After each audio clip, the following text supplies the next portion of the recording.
You stand on the shore of the ocean watching the tide come in. You sense the call of the sea beckoning to take you further. You step forward little by little, not knowing what to expect, but expecting more. You keep going as the ocean calls you to enter in to deeper waters.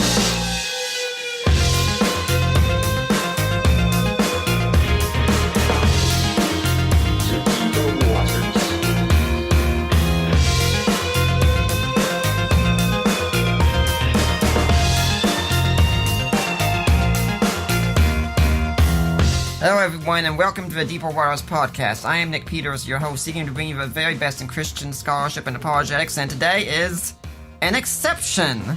In fact, it's our first one to that. I've actually got an atheist on the other line with me here, someone who's been requested a number of times, and then I went to my Facebook group and said, so, how would you guys like this? 99% of you are, on my Facebook page, said yes. Which is what Dan Brown calls a close vote, by the way. So, we are going to be talking about two common claims that we hear from atheists today. First, Jesus never even existed. And second, the Middle Ages was a time where Christianity ruled the world, and it was the Dark Ages, and science was outlawed or banned or not pursued at all, whichever one you want. It was anti-science. And to discuss that, I've actually brought on Tim O'Neill. He's an atheist, skeptic, and rationalist who's a subscribing member of the Atheist Foundation of Australia and a former state president of the Australian Skeptics. He's contributed to many atheism and skepticism over the years and has a posting record as a rationalist that goes back to at least 1992. He has a bachelor's degree of honors in English and history and a research and master's degree from the University of Tasmania with a specialization in historicist analysis of medieval literature. As a rationalist, he believes strongly that people should do all they can to put emotion, wishful thinking, and ideology aside when examining any subject, and that they should acquaint themselves as thoroughly as possible with relevant scholarship and take account of any consensus of experts in any field before taking a position, which is why he began his blog in October 2015. After over 10 years of seeing supposed rationalists, most of them with no background in or even knowledge of history, using patent pseudo-history as a basis for arguments against and attacks on religion, he felt someone needed to start correcting the popular misconceptions about history which are rife among many vocal atheist activists.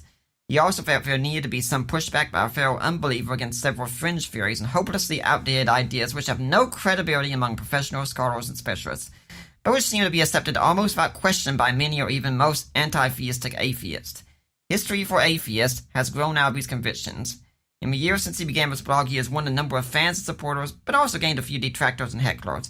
That's the nature and rough and tumble of the internet. If you visit, if that's your first visit, he asks you try to put his assumptions, a priori positions, and emotional preferences to the side and look objectively at the evidence and arguments he presents. If we preach objectivity and dispassionate, well-informed, rational analysis to others, we need to be prepared to practice these things ourselves. Remember, it's usually only by discovering we have been mistaken about something that we can learn something new. Tim, welcome to Deeper Waters podcast. Thanks, Nick. What? I was just about to say that it's a very good introduction, but I suppose I would say that because I wrote it. So, yeah, you're a little bit biased there, I think. Yeah. Now, if my audience doesn't know much about you, how did you get to be doing what you're doing here? Well, I suppose it was pretty much what you just said. I despite what you might read from some of my detractors, I am an atheist and have been for my entire adult life. So that's about 35 years so far. But I'm also very interested in history. And one of the things I've noticed is that a great many people who are not just atheists, but are of what I refer to as new atheists, so of the anti-theistic and anti-religion variety of atheists, were the ones you hear about and hear from the most. They tend to come from a science background. A great many of them seem to come from the new atheist. Yeah, that's right. So people like Dawkins and P.Z. Myers and various others, Jerry Coyne. So they've kind of come to their atheism and certainly come to their sort of anti-Christian activism from that background, usually from some kind of encounter with creationism, and they've moved from debunking creationism to debunking Christianity in general, and then to debunking religion. So what I find is that they don't have a very good grasp of history. Yet, despite this, they make arguments against religion based on their rather poor grasp of history, and this is usually based on a kind of a high school level popular culture grasp of the past, which is pretty bad, because most people's understanding of history is fairly rudimentary and is riddled with some myths, and unfortunately most people's grasp of the history of Christianity is extremely poor, and that includes many Christians. So when you've got that combination of general ignorance about history and prejudice against religion, and dare I say it, in many cases, arrogance, it's a pretty deadly combination. And so what I found to my annoyance initially was that whenever I participated on sort of forum that fora online that were dominated by new atheists, I just kept coming across people saying stuff about history that I knew was wrong. Now, even though they were doing it from a position of atheism, which I share, and also from a position of kind of anti-Christian activism, which frankly doesn't interest me greatly, they were saying things that I just knew were historically wrong. And so I started to find myself correcting them in some detail, and often getting them pushing back and telling me that I was a revisionist, and that even though what I was saying was mainstream historical analysis, and they also found that I was repeating myself. So it was the same stuff over and over again. It was the Dark Ages, the medieval period, the medieval church suppressing science, scientists being burnt at the stake, the burning of the Great Library of Alexandria by wicked Christians, the murder of Hypatia of Alexandria by wicked Christians because she was a scientist, the murder of Giordano Bruno by wicked Christians because he was a scientist, and of course the Galileo affair. And the other one that is fairly prominent among these people is a subscription to the Jesus myth thesis. So I found I was just tackling these same topics over and over and over again, saying the same stuff.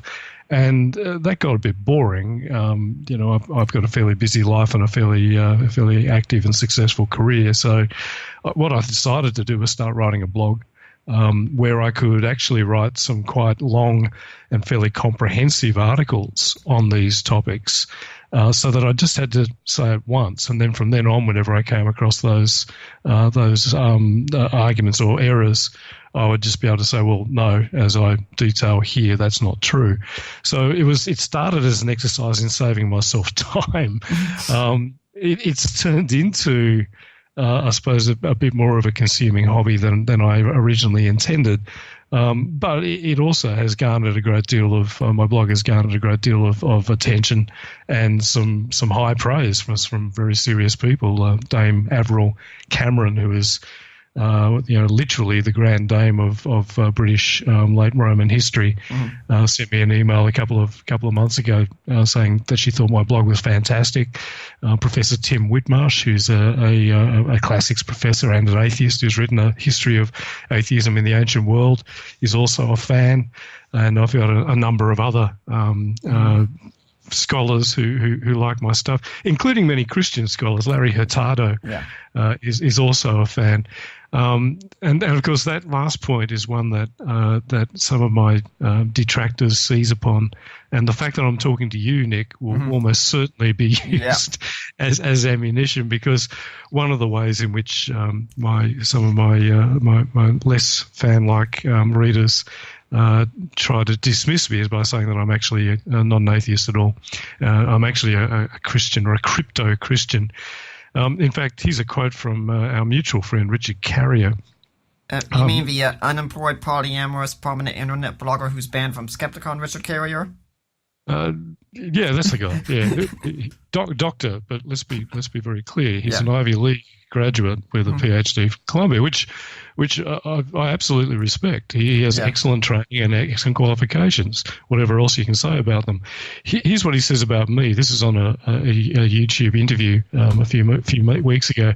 He says of me, I swear he's a crypto Christian, that he's actually posing as an atheist, pretending to be a Christian. I think he means pretending to be an atheist, because the stuff he writes sounds way too fawning on Christianity. And anyway, so too much like Christian apologetics, really. Very, very similar, very similar. That was his comments on me. He also recently wrote a whole article on me where he talks about how he has dealt with the lies and slanders and tinfoil hat conspiracy of the pseudo-atheist shill for Christian triumphalism, Tim O'Neill. In the same article, he says that I lied 14 times. He calls me a liar no less than 7 more times, and that's in addition to, I believe you guys pronounce it, ass crank, hack, tinfoil hatter, crank, stupid, and delusionally insane. So he's not a fan. But then again, I've given some fairly strong and quite detailed critiques of his stuff, which we might come back to.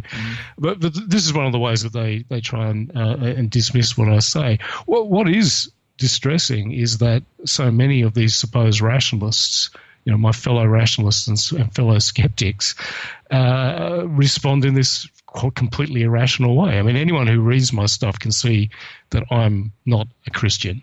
Anyone who reads my stuff knows that I am very much an atheist and a skeptic.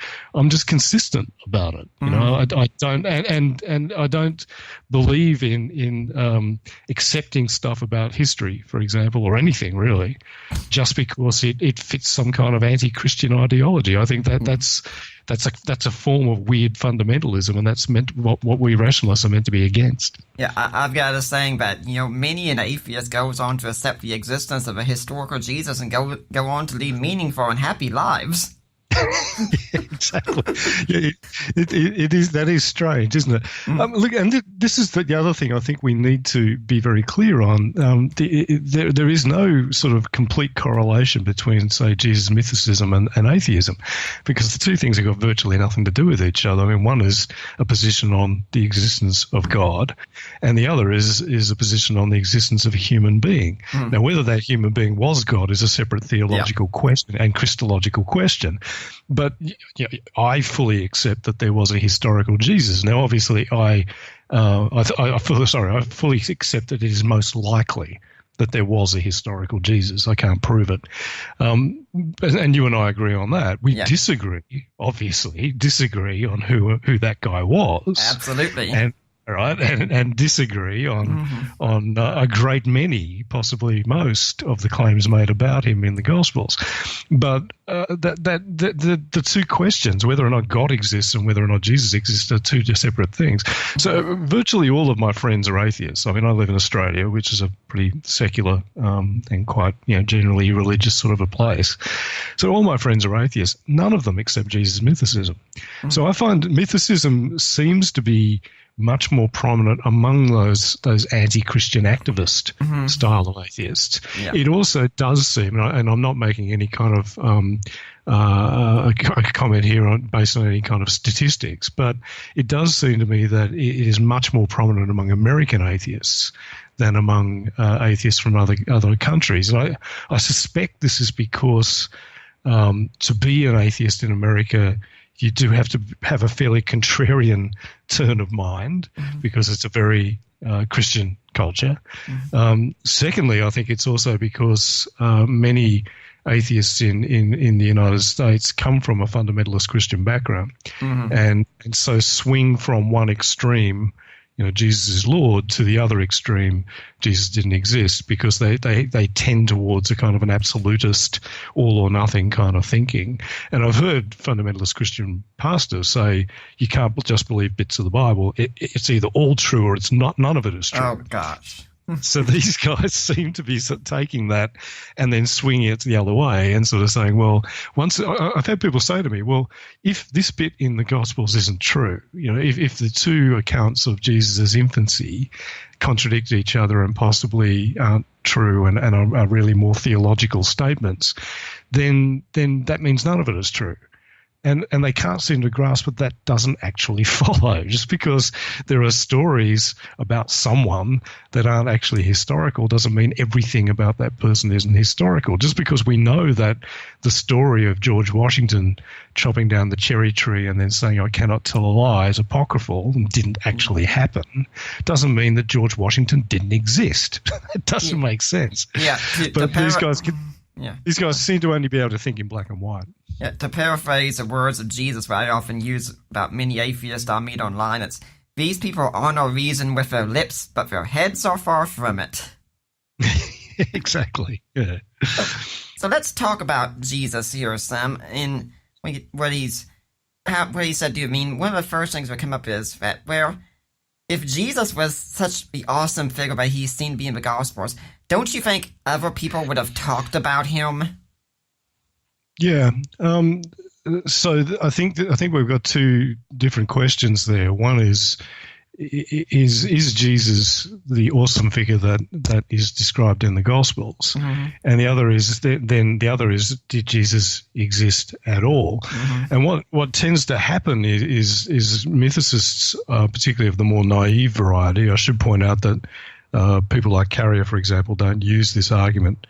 But you come across this argument all the time. There should be contemporary references to Jesus if Jesus was this amazing guy. But what they do is they then make a jump from not from that to therefore Jesus wasn't exactly the way he was described in the Gospels, but they jump from that to therefore Jesus didn't exist at all, which doesn't actually follow. Mm-hmm. So it could be that Jesus wasn't exactly as he was described in the Gospels, and as I would believe, was simply a Jewish preacher preaching to some other peasants in a fairly backwater part of a backwater province in the eastern end of the Roman Empire. But that doesn't therefore mean that the fact that guy didn't get mentioned in contemporary sources means that guy didn't exist. We wouldn't actually expect someone like that to be mentioned in contemporary sources. Mm-hmm. And what I point out to people who make this argument is the way you work out how attested someone should be is by looking at analogous figures. So a lot of people say, well, we know lots about people in the ancient world. Look at all these sources we have for Julius Caesar. Look at all these sources we have for the Emperor Augustus. We have nothing like that for Jesus, which is a patently, I would argue, I'd say to me that's a patently stupid argument. It sounds like saying, for instance, I live around Atlanta. Whereas we don't have as much information about the mayor of Atlanta as we do about President Trump. It's like, of course not. Exactly. Yeah. Exactly. That's right. And so what we do is we look at who are the analogous figures for Jesus. And if we look at other early first century Jewish preachers, prophets, and messianic claimants, of whom we have, about 5 or 6 other examples, none of them are mentioned in any contemporary sources. All of them are mentioned in sources written decades later, and virtually all of them are known to us purely from one source, and that's Flavius Josephus's Antiquities. And Flavius Josephus mentions Jesus twice. One of those is obviously the so-called Testimonium Flavianum, which is dubious because we know it's been doctored, at least in part, if not wholly, by Christians. But there's a second one that the mythicists just try very hard to make go away, but doesn't. And that's the second reference to Jesus in Book 20 of that work. So this argument that there should be references to Jesus is more about the Jesus of the Gospels than it is about the historical Jesus that I believe in. So when people say, well, if he did these things, if he walked on water, if he raised people from the dead, if he rose from the dead himself, then this should all be noted.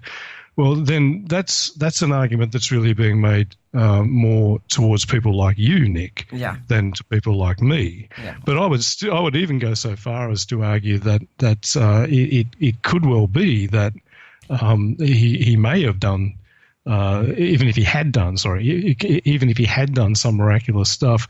Our sources are so scanty and are so fragmentary that it isn't guaranteed that even if he had done some of the things in the Gospels that it would have been noted. If you look at the Gospels, most of the miracles are not done in front of vast numbers of people. They're usually done in front of his followers or in front of a very small number. There's a couple of exceptions to that. Feeding of the 5,000, for instance. That's the obvious one, yeah.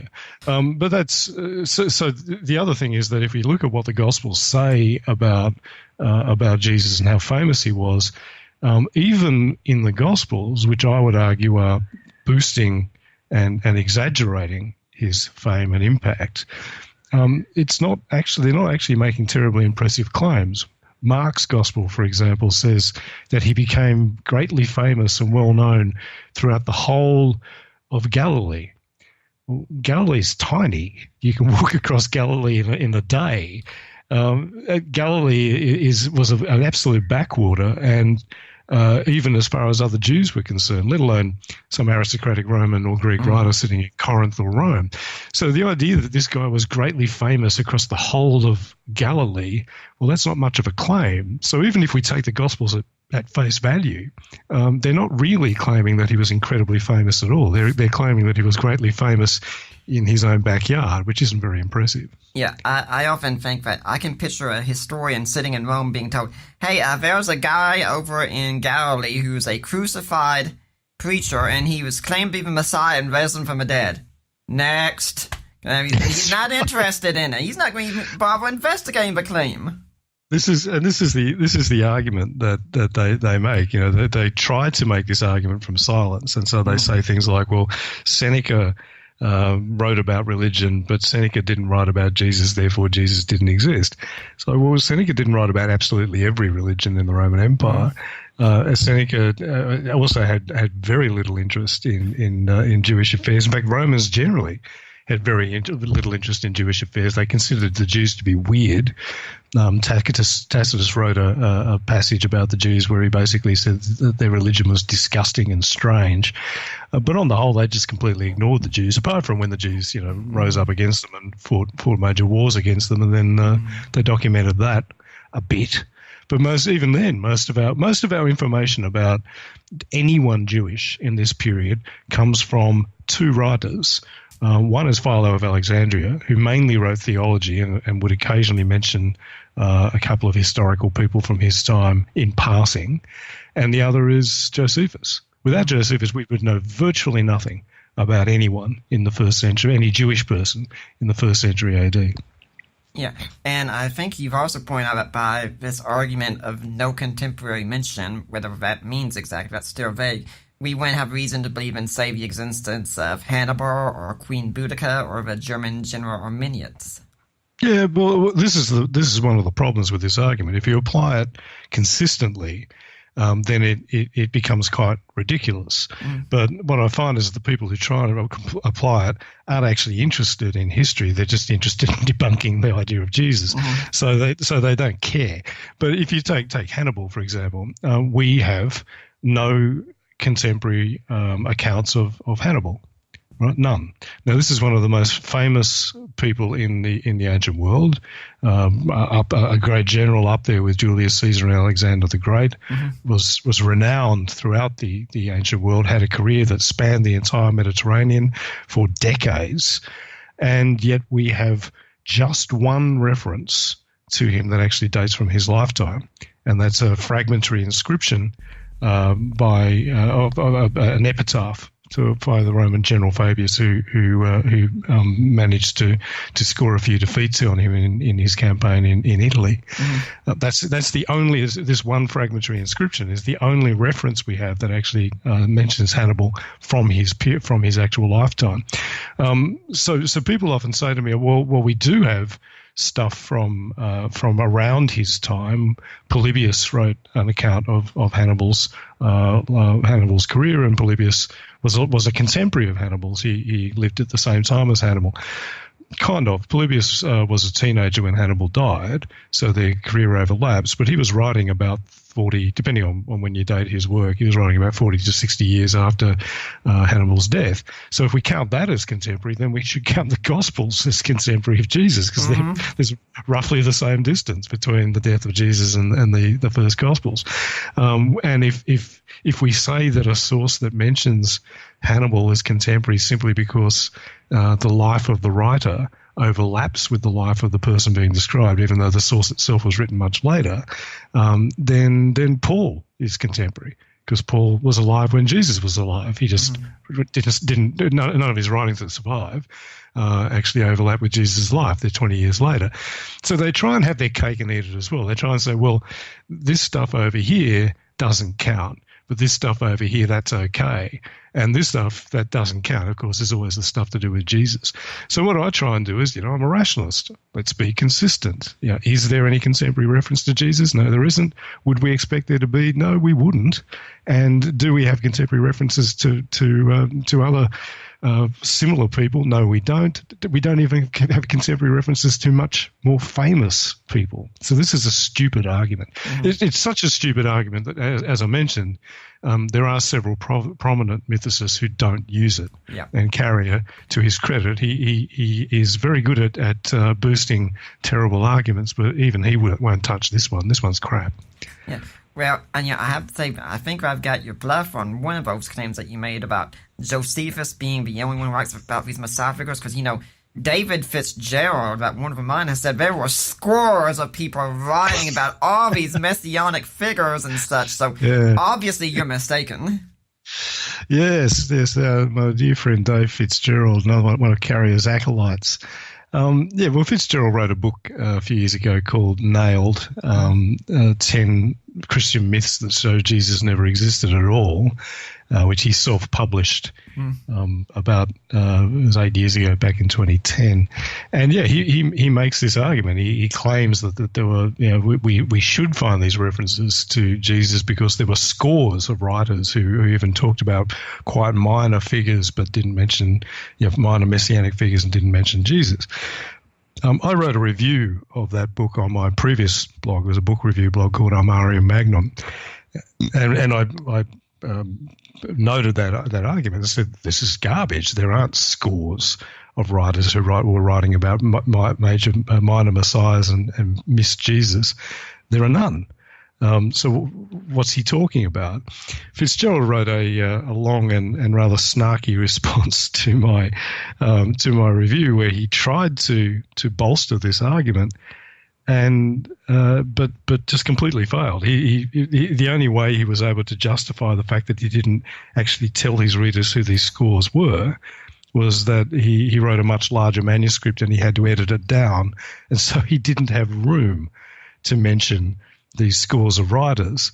But even in responding to my criticism and in saying that, he still didn't tell us who they were. And he's been challenged by various people who have read my review and read my responses to his critique, and he's never been able to tell us who these scores are because they don't exist. And basically, he's incompetent. He made a stupid error. But unlike many of these people, he can't admit a mistake and back down. Yeah, I think there's a recurring theme also. You see people like the guy who wrote the book No Meek Messiah and such. I mean, you have Rimsberg's list where people go and they list all these people in history who said nothing about Jesus. And if you're uninformed, that list does look pretty impressive until you start looking at what these people wrote about. That's what's his name? Paulovich, I think, is the guy who wrote that book. The list that he talks about is, I suppose, the best way you could describe it is heavily padded, and it's padded with a whole lot of basically what he's done is taken absolutely every single writer who mentioned anyone or wrote anything in around about the first century. And then just says they didn't mention Jesus, therefore Jesus didn't exist, which is pretty pathetic. If you look at what some of those people write about, I mean, for example, there was one of the guys who he mentioned said should have mentioned Jesus.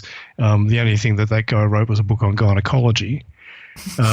So I suppose we could imagine a scenario in which that guy could have worked Jesus into a book about gynecology. He wanted to write about the virgin birth, which I do affirm. Yeah, true. There was another one that I really liked. You mentioned one writer, that a guy called Decimus Valerius Asiaticus. He said should have mentioned Jesus. The only writing we have from Decimus Valerius Asiaticus is a letter that he wrote to someone about a stolen pig. Again, I'm not sure why a letter about a stolen pig written at the other herd of pigs that went over the cliff after the demoniacs. You should have talked about it. Maybe that was where his pig went. I'm not absolutely clear where Decimus Valerius lived. I don't think it was anywhere near Galilee, so I think that one's unlikely.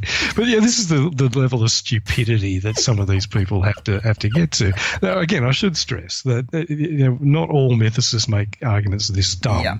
But the problem is far too many of them do, and the fact that they have to resort to such dumb arguments should be ringing a warning bell for anyone who calls themselves a skeptic. You talked about Paul giving a contemporary source, but the thing is, Paul doesn't really say anything about the life of Jesus, does he? I mean, isn't that strange? Yes, there's another one of those arguments. This is one of the central planks of the form of mythicism, because there are many variant forms of mythicism, but the form that most of the atheist community, or the new atheist community, really prefers is they like this idea that was originally conceived of by a guy called Earl Doherty, who's another self-published amateur, but has since been picked up and championed and expanded by our friend Richard Carrier. And that's this idea that there was a proto-Christianity that didn't believe in a historical Jesus. It believed in a purely celestial Jesus who descended from the upper heavens, the seventh heaven, down to the lower heavens, but not to earth, and was crucified and died and rose from the dead there, and then ascended back into the upper heavens. This early form of proto-Christianity that believed in a non-historical, non-earthly Jesus then somehow gave rise to the form of Christianity that we know today, which believes in the historical Jesus, by writing historicized versions of this celestial Jesus story, which is set on earth. Now, there's all kinds of problems with this idea, but one of the big ones is that we have absolutely no overt description of any Christians who believe anything like this. We have no texts by this supposed celestial Jesus form of Christianity. We have no references to any texts by it. We have no account of this idea in any of the extensive anti-heretical literature that we have from the first 3 or 4 centuries of Christianity that were keen to catalogue every variant form of early Christianity that they regarded as heretical, and yet for some reason seemed to completely miss this one, which supposedly existed, and not only supposedly existed, but which also would have had a legitimate and accurate claim to being the original form of Christianity. Yet here were these critics of heresies writing about many heresies that didn't even exist, still exist in the time that they were writing, but still felt they had to account for them and debunk them. Yet they completely missed this one. This doesn't make any sense. Ditto, we also don't have any references to this early, celestial proto form of Christianity that supposedly existed in any of the arguments that we know of from pagans and Jews that were being made against Christianity, and about which we have books by Christians written in response. This would have been a killer argument for someone like Trypho or Celsus. What about you claim this stuff about your Messiah? What about these other Christians over here? Or what about these other Christians a few centuries ago who didn't even believe that he existed on earth at all? How do you account for that? That would have been a good argument, yet we don't find it being used. So the problem for mythicism of this form is that there's basically an evidential black hole at the center of their thesis. There is no evidence for the form of Christianity on which their entire argument depends. So what do?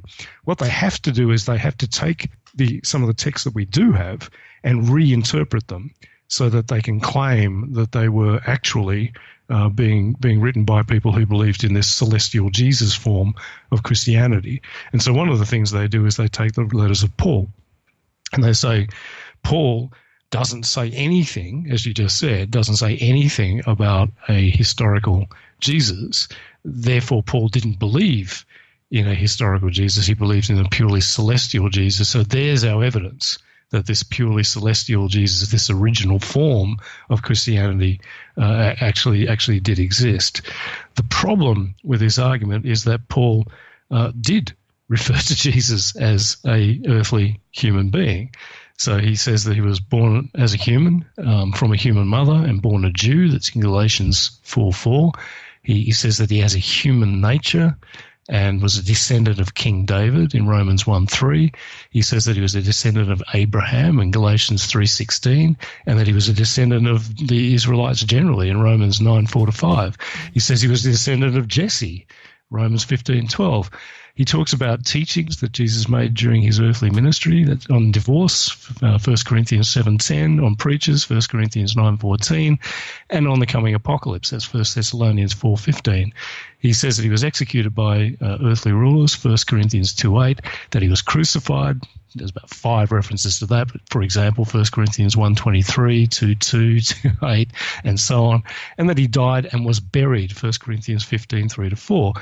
And then he says that he had an earthly physical brother called James, who Paul himself had met, Galatians 1:19.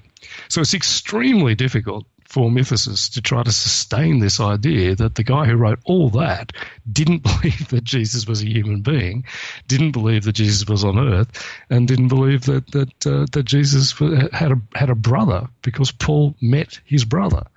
But obviously the mythicists have arguments that try to explain all that, but they're terrible arguments. As Bart Ehrman says, if Jesus never existed, his brother would probably know it. That's right. But of course, Bart Ehrman is a bad man, according to the mythicists. They hate him because he doesn't buy their garbage. So but yes, Bart makes a very good point. I've written a fairly detailed argument on the reference to James and Paul meeting, because the thing about that one is. It's not like Paul is saying, I'm great because I met the brother of the Lord. In fact, he has to kind of admit that he met James, and because it actually kind of undercuts the argument that he's making in the first chapter of Galatians.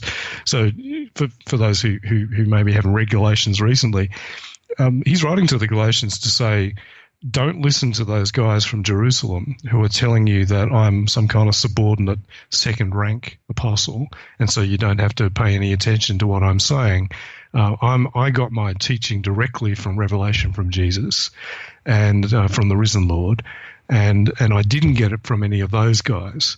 But then he has to say, well, yeah, but after I'd converted to Christianity, I did go to Jerusalem, but I didn't talk to any of those guys. And then he has to say, well, yeah, I did talk to Cephas, that's Peter, and to James, the brother of the Lord. But apart from that, I didn't talk to any of those guys. So the admission that he met Peter and that he met James, Jesus' brother, is a reluctant one. So it's not like he's making this up. So one of the ways the mythicists try to dismiss this is say, well, he doesn't mean brother literally, and point out correctly that Paul does often use the word adelphos, brother, in a figurative way to refer to other Christian believers. The problem is that the relevant phrase that we're talking about here is quite specific, and that's brother of the Lord. And there are actually 2 places where he uses the phrase brother of the Lord, and one of those is here in Galatians 1:19, referring to James, and the other is in 1 Corinthians, where he talks about the brothers of the Lord. Chapter 9. That's the one. Yeah, 1 Corinthians 9:3-6. So the problem is that this specific phrase seems to have a very specific meaning, and in both these cases, in both 1 Corinthians 9 and in Galatians 1:19, he mentions this brother or these brothers of the Lord alongside other Christians. So Peter appears in both passages. So obviously Peter is not in the same category as this brother of the Lord in Galatians, or these brothers of the Lord in First Corinthians. So there has to be a subcategory of believers in some sense that is encapsulated by this phrase, brother or brothers of the Lord. So this is where mythicists really start to tie themselves in knots, because they can't deny that. So they have to come up with a way in which there is a subcategory of believers who can be called brothers of the Lord, but who aren't Jesus' siblings. And the arguments that they use are convoluted in the extreme and get cut to pieces by Occam's razor. All you need to do is look at the evidence. The Gospels talk about Jesus having brothers. One of those brothers is called James. The book of Acts depicts Jesus after Jesus' ascension into heaven, the brothers being among the believers in Jerusalem.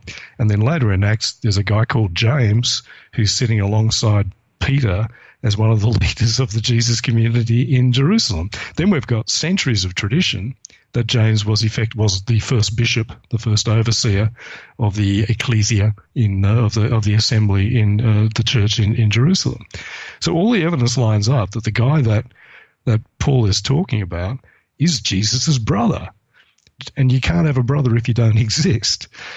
So I'm summarizing a lot of argument, and the mythicists have, of course, very detailed counter arguments, detailed, convoluted, and they basically fail. So if anyone wants to have a read through my article in my series on Jesus mythicism is called Jesus Mythicism 2, James the Brother of the Lord. It's long, as all my articles are, but if you want a comprehensive debunking of the mythicist claims about this, that's what you'll be able to find.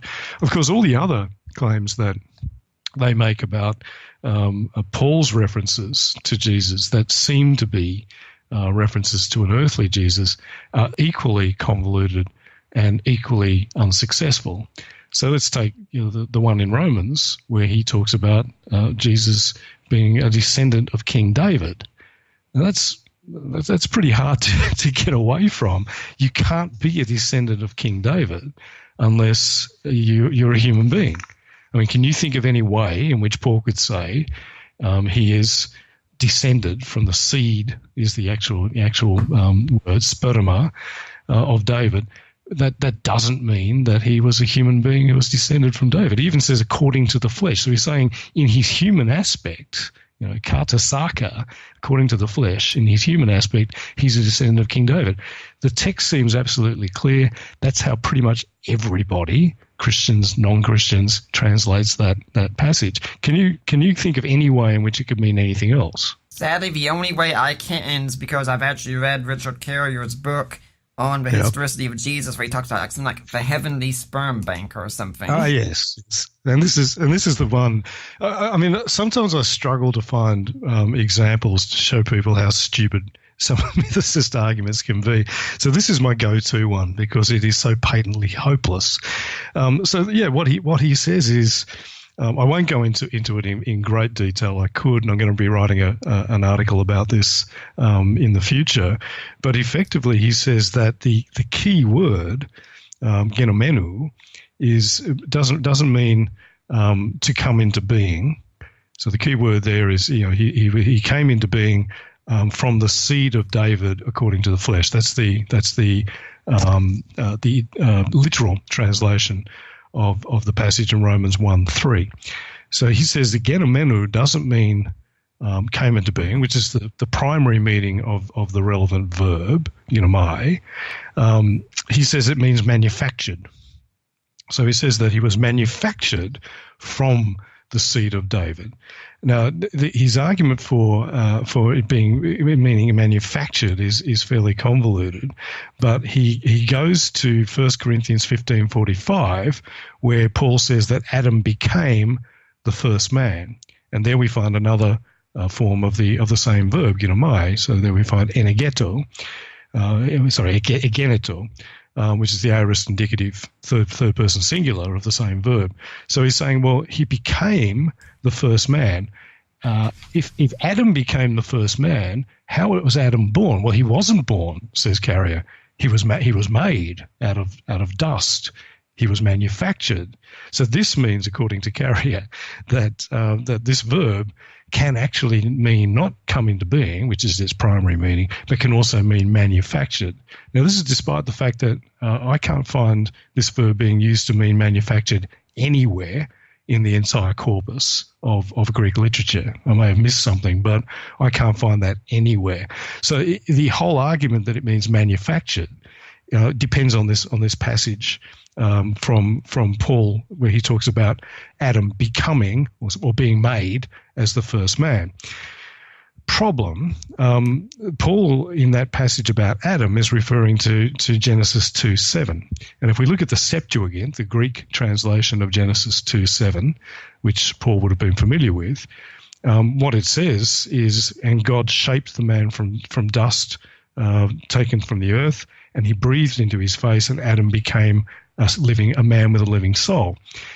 The problem here is that, yes, there is a form of the verb, ginomai, in that passage. It's the bit where he says, and he became a man. The bit about him shaping Adam out of dust doesn't use that verb. It uses a completely different verb, plasso, which means to form.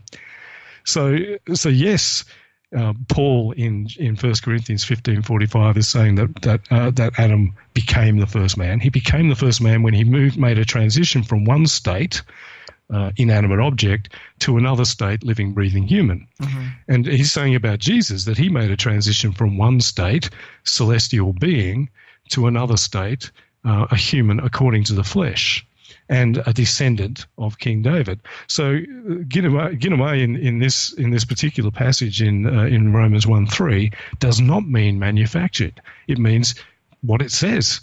He came into being in human form, according to the flesh, kata saka, as of the seed of David. What Carrier then does is he homes in on that word seed, which in Greek is sperma, or spermatos. So that's a form of the word sperma, meaning seed.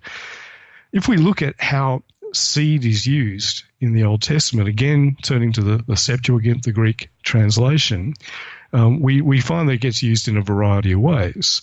And what Carrier does is he looks at 2 Samuel 7:12-14. And he said, which says, and it will, when your days are over and you rest with your ancestors, I will raise up your offspring to succeed you, your own flesh and blood, and I will establish his kingdom. He is the one who will build a house for my name, and I will establish the throne of his kingdom forever. This is God speaking to David through the prophet Samuel. And what Carrier argues is, well, obviously this is referring to Solomon, the seed of his own flesh and blood, who will build a house for my name. That's David's son Solomon. But Carrier says this could be a pesher, referring to the Messiah. Now, for those who aren't aware, a pesher is a text taken from the scriptures, which has one meaning in its context, but which can be given another meaning out of that context. So he's arguing that what Paul is doing is taking this reference in 2 Samuel and making it into a pesher about the coming Messiah.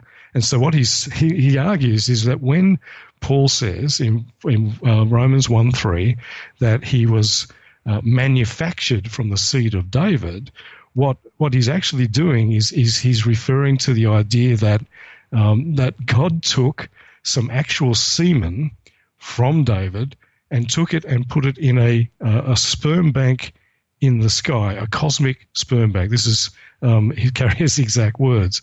It would not be unimaginable, he writes on page 576 of his book on the historicity of Jesus, that God could maintain a cosmic sperm bank. So what he's doing is he's taking the word spermatos, absolutely literally. It's not referring figuratively to the seed, therefore the descent of David. It's referring to his actual semen. He's saying that Paul is referring to an idea that God took physical semen from the testicles of David and kept it in the sky, and then manufactured a physical Jesus in the heavens out of that semen. Does that sound plausible to you, Nick? Not at all. I mean, if Sarah's, it's not that God couldn't do this. Well, yeah, and God could make it that I could jump off of a third story here in my apartment. I could fly. Excuse me, I'm not going to test that theory. Yeah. So the problem. I mean, I've already gone through the problem with the fact that the genomenu doesn't mean manufactured. There's a further problem in this passage and with Carrier's fanciful interpretation, in that that spermatos can refer to semen. If we look at the uses of it in the Old Testament translation, in the Septuagint, it can refer to semen. And so in those passages in Leviticus about purity laws and about discharges during the night and all that stuff, making you impure, that's the word that gets used. It can be used quite literally to refer to seeds of plants or nuts and seeds of plants that can grow into a plant or a tree. But if we look at about 75% of the usages in the Septuagint, what we actually find is that it is usually used figuratively to refer to descent or descendants. So it's a figurative term meaning not literally seed, but I am of the seed of my father Brian. I am his descendant, right? Mm-hmm. And that seems to be what Paul is saying here. So Paul is not saying he was manufactured out of semen kept in a cosmic sperm bank in the sky. He's saying he came into being according to the flesh as a descendant of David. In other words, he was, in his human aspect, Paul believed he had a heavenly pre-existence. In his human aspect, he was a descendant of a human king. He was a human being. The problem with Carrier's argument, apart from the linguistics, is that there is no reference nowhere else in Paul's writings, nowhere else in any writings from the period, nowhere else in any early Christian writings, nowhere else in any Jewish writings of the time or before, to this cosmic sperm bank idea. It comes purely from his incredibly fertile imagination. This is the level of stupid argument that mythicism has to descend to when you get down into the details of the evidence. And this is why Occam's razor slices it to pieces. No one I know who I've taken through this argument has been able to say, yeah, Carrier's interpretation sounds more likely to me. Yet Carrier, within the space of a page, goes from saying, well, maybe this is what Paul is saying. That's on page 576. A page later, he says, the notion of a cosmic sperm bank is so easily read out of this scripture and is all but required by the outcome of subsequent history that it is not an improbable assumption, full stop. That's page 77. So in the space of a page, it goes from, here's a way I can tie myself in knots to interpret this passage in this highly speculative way, to it's not improbable. In fact, he's since written a blog article about this argument saying it is the most likely way that with this passage should be read. Note that no one other than Carrier reads this passage and has ever read this passage in this bizarre way. This, ladies and gentlemen, is mythicism. And this is why I, as an atheist, a skeptic, a complete non-Christian, just look at it and laugh. It's garbage. Yeah, but let's talk a little bit also about Josephus, since you mentioned him. I mean, the second one, it's usually very difficult to come by, but the first one, so many people say, well, this is obviously a total forgery, and this is what all the scholars of Josephus know. Yeah, well, there is a reason I tend not to put a lot of weight on the first reference to Jesus in Josephus, the so-called Testimonium Flavianum, which is in Book 18, and that's that a credible and solid case can be made that it is a wholesale interpolation. So this is the one that says around about this time there was a man, if indeed he could be called a man, called Jesus, and he was the Messiah, and he was crucified, and that his followers saw him again on the third day, and the Christians, the sect of Christians that are named after him exist down to this day. Now, a credible case can be made that this is a wholesale interpolation because there's no way that Josephus said he was the Messiah. He was the Christ. There's no way that Josephus said that his followers saw him on the third day. In fact, even the phrase "the third day" doesn't even make sense for a non-Christian to be talking about. Well, what does he mean, the third day? 3 days later? What does that refer to? It's unlikely, though possible, that Josephus believed that Jesus was a doer of wondrous works. Though he does say, the word he uses there is paradoxa, which means works which are difficult to interpret. And he also talks about other people doing miracles, other people that he did believe did miracles, using the same term. So there are certainly bits in this passage which are clearly not written by Josephus. And this passage has obviously, and all scholars, Christian, non-Christian, atheist, Jewish, agree that those two elements, he was the Messiah and they saw him on the third day, have been added later. Yeah. So a credible argument can be made, given that, a credible argument can be made that the whole passage is an interpolation, and there are good reasons.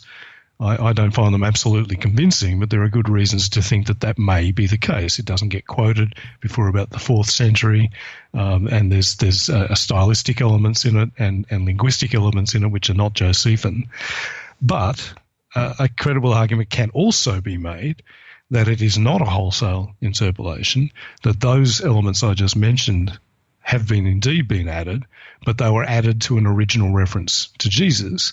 And there are strong arguments made by Steve Mason and other Josephine scholars that there are elements in this passage which are actually distinctively Josephine and are not found in pre-4th century Christian writings. So a credible argument can also be made that it is partially authentic and has simply been added to. And that's actually a position held by the majority of Josephine scholars, many of whom are Jews, by the way, so it's not like they're just trying to prop up the existence of Jesus. But I tend to avoid the Book 18 reference as any kind of evidence because I think it's a moot point. I think while a strong case can be made for wholesale interpolation, I don't think that's actually true. I'm more inclined towards the partial authenticity side of the argument. But I think it's just too uncertain to really put too much emphasis on it. Mythicists, of course, say that it's a wholesale interpolation, and I regularly come across mythicists online who just say it's been proven that it's a fake. Well, that's not true. In fact, the majority of scholars think that it's partially authentic. But I tend to avoid that one altogether.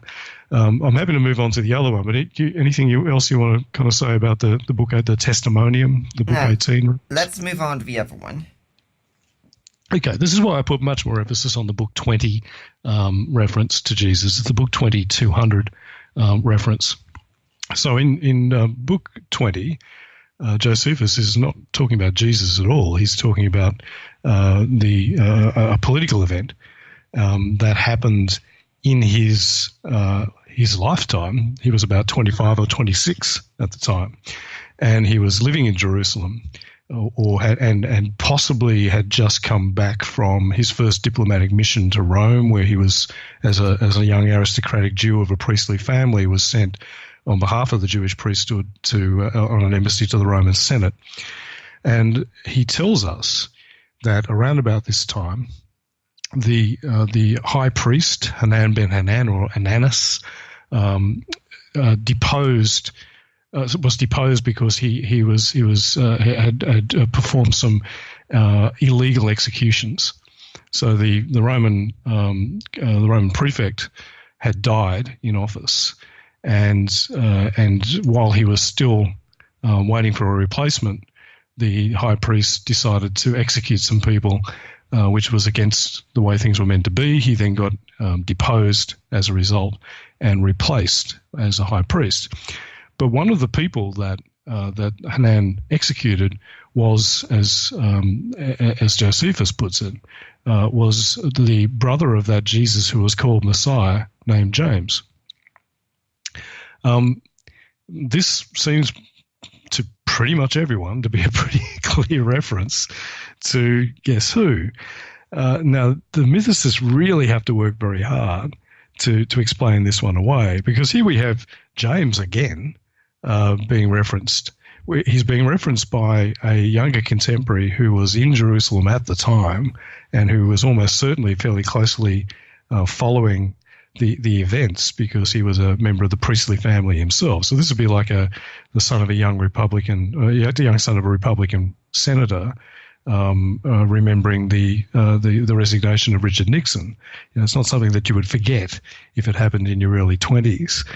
And he mentions in passing that this James, who was executed, was the brother of that Jesus who was called Messiah. And it's also interesting that he uses that phrase, who was called Messiah, legomenu Christou, because he's not saying who was the Messiah. He's just saying he was called the Messiah. And he's just identifying Jesus by what he was called. He's not claiming that Jesus was the Messiah. And we know that Jesus was called Messiah because that's the whole reason you guys are called Christians. Christos is the Greek form of that word, Messiah. So this one is tough for the mythicists to try and get rid of. One of the ways they try and get rid of is the way they always do, and say it's a wholesale interpolation.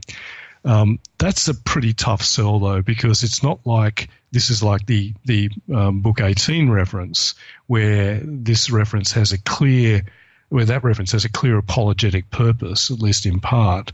This one doesn't seem to have any apologetic purpose at all. It just mentions Jesus in passing. So the idea that a later Christian scribe would invent this whole story, quite a convoluted story, just to slip in one reference to Jesus by reference to his brother in passing, that doesn't pass the sniff test. So that argument really doesn't hold up. So what they try and do is this. Later in the passage, Josephus says that when Hanan was deposed, he was replaced by another guy, and that guy was called Jesus ben Damnaeus. And so they say, right, well, the Jesus at the beginning of the passage, that Jesus who was called Messiah, and the Jesus at the end of the passage, that Jesus, son of Damnaeus, they're the same guy. So what Josephus is saying, they argue, is James was executed by Hanan, and James was the brother of Jesus, who was called Messiah, and he was later replaced. And then when Hanan was deposed, he was later replaced by Jesus, son of Damnaeus. That's the brother of the James that was executed. Problem with this, first of all, if that were the case, that would actually make a pretty good story.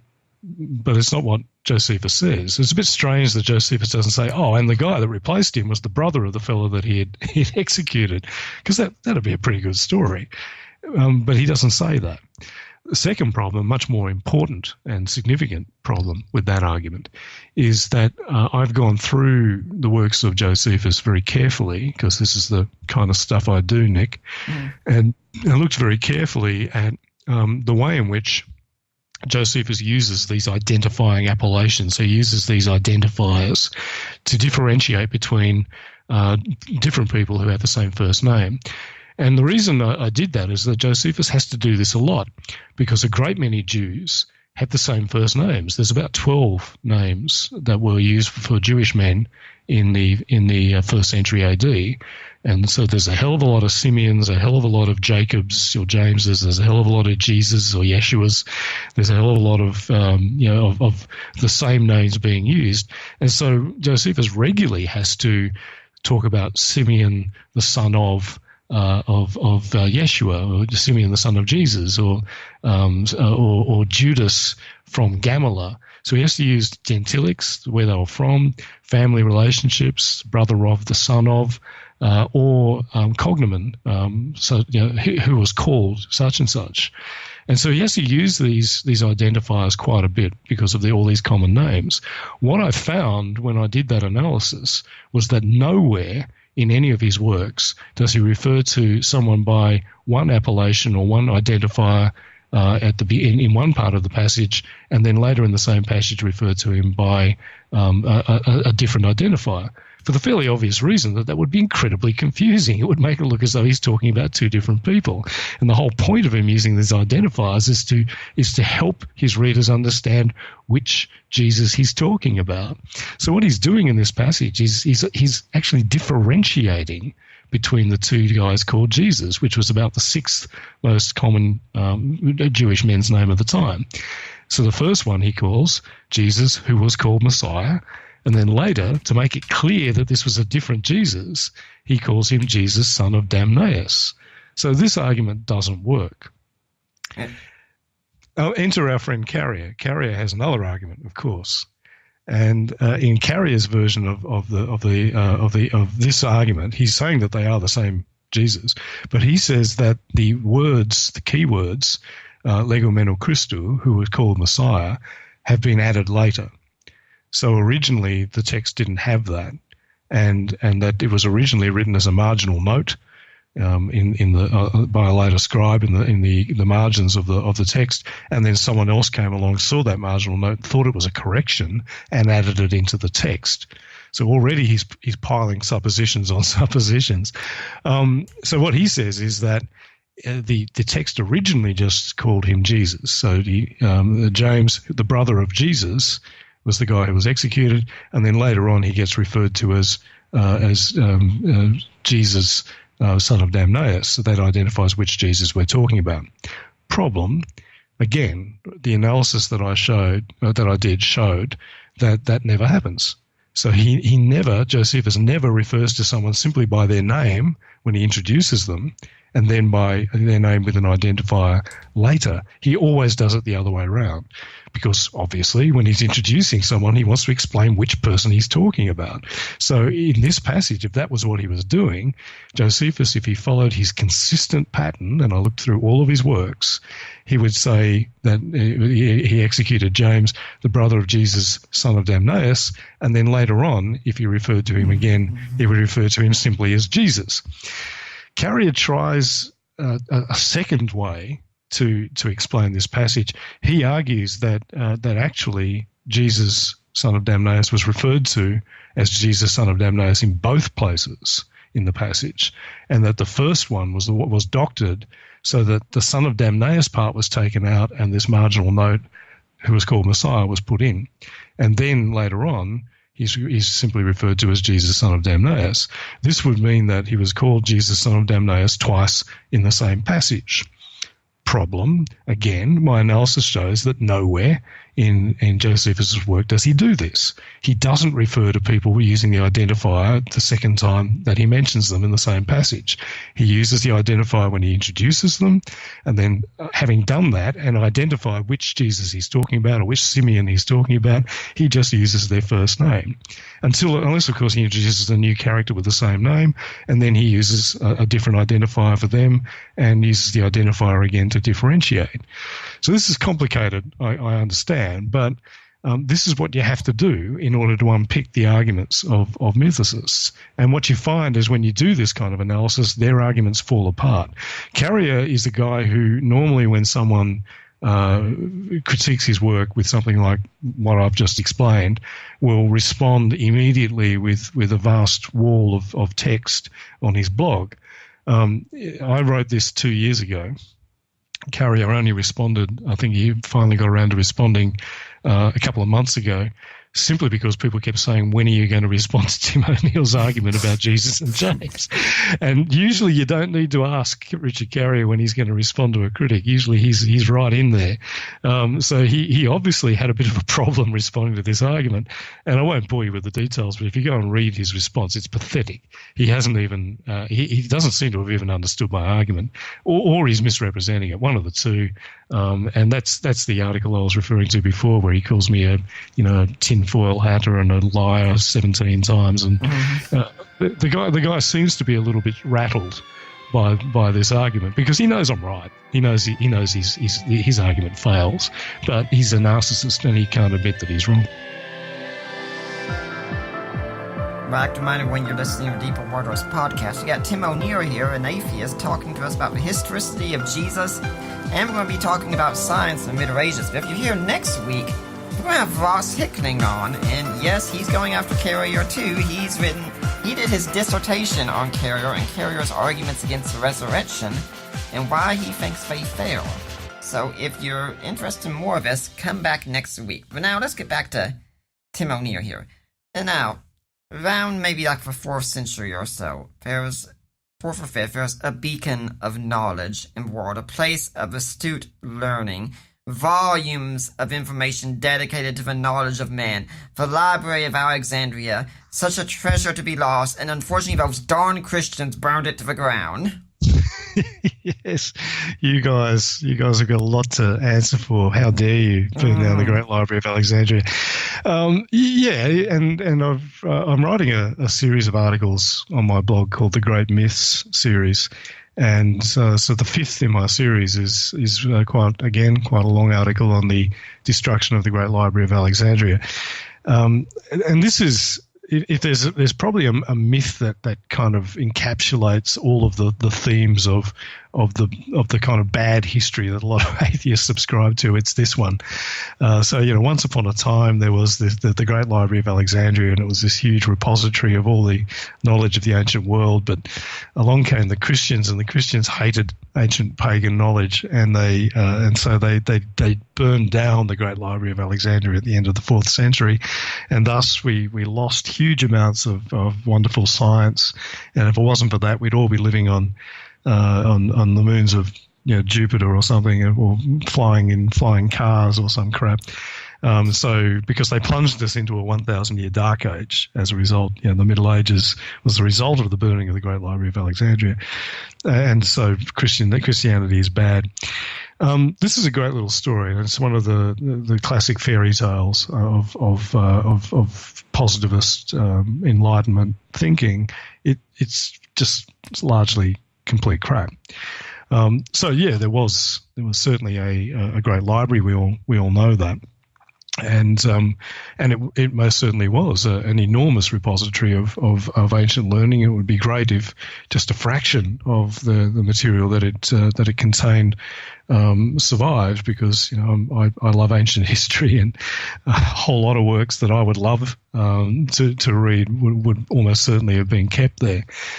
But Christians did not come and burn it down in the 4th century. It was not somehow the sole repository of ancient learning in the ancient world, which is patently a stupid idea anyway. It was not actually a particularly prominent centre of what we would call science. It wasn't even a centre of ancient proto-science in particular. It was a centre of learning generally, including that. And its loss did not set back the history of science and technology by any significant extent. So, what was it? Well, it was a temple to the 9 Muses. What we call the Great Library of Alexandria was the book collection of the Museion, which was this temple built by the Ptolemaic kings, the successors to Alexander the Great, who succeeded and inherited the Egyptian part of Alexander's empire and became kings there for several centuries. So one of the early Ptolemaic kings, either Ptolemy I Soter or Ptolemy II Philadelphus, founded the Museion and began to collect books. The Museion was not just a temple; it was, like many temples to the Muses, was a centre of learning, and it was attached to the royal palace in the royal quarter down on near the waterfront of Alexandria. It was almost certainly the largest library in the ancient world. There's no doubt about that. How big it was, though, that's another question.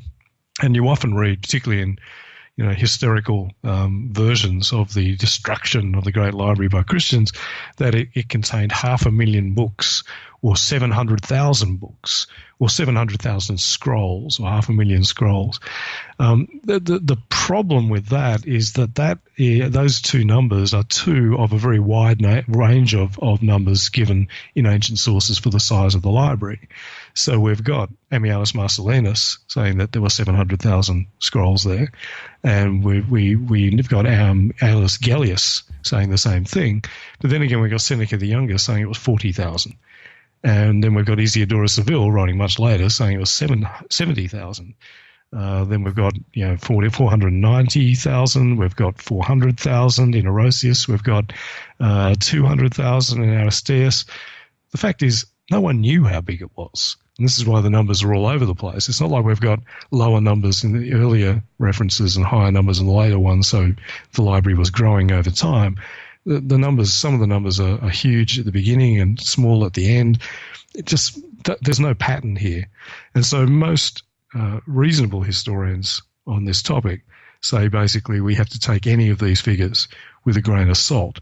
What we do know is that the Great Library of Alexandria had a number of rivals around the Roman world, one of which was the Great Library of Pergamon, which was another successor state of the Alexandrian Empire. And the Great Library of Pergamon and the Great Library of Alexandria were kind of like rival universities to get today. They kind of poached each other's students and tried to sort of stifle each other.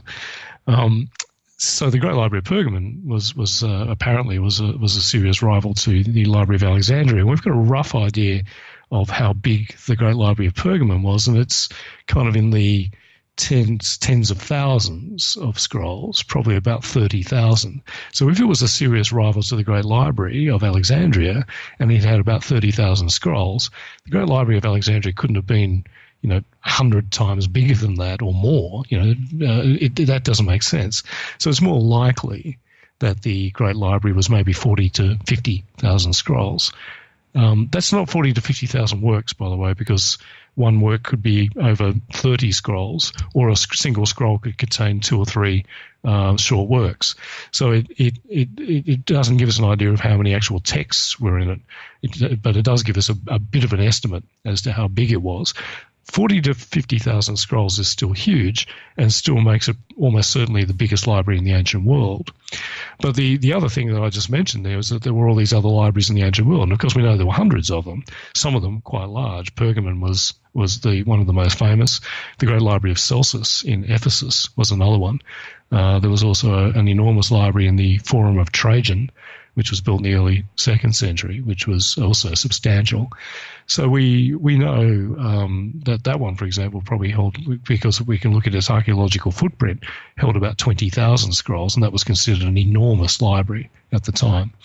So because there are all these other libraries scattered around the ancient world, the idea that the destruction of one, the Great Library of Alexandria, somehow wiped out all the knowledge of the ancient world is clearly stupid. That doesn't make any sense.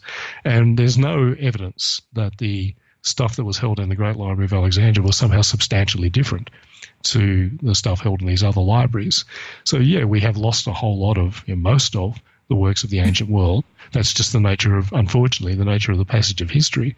But the idea that the destruction or the end of the Great Library of Alexandria set back human knowledge, it's a neat little story, but it just doesn't make any sense.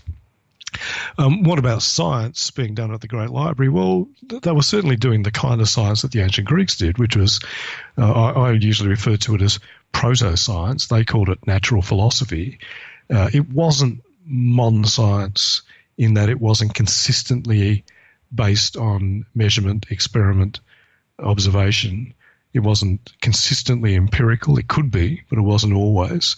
And it didn't use the modern scientific method. It sure as hell didn't use modern methods of publication, peer review, and critique.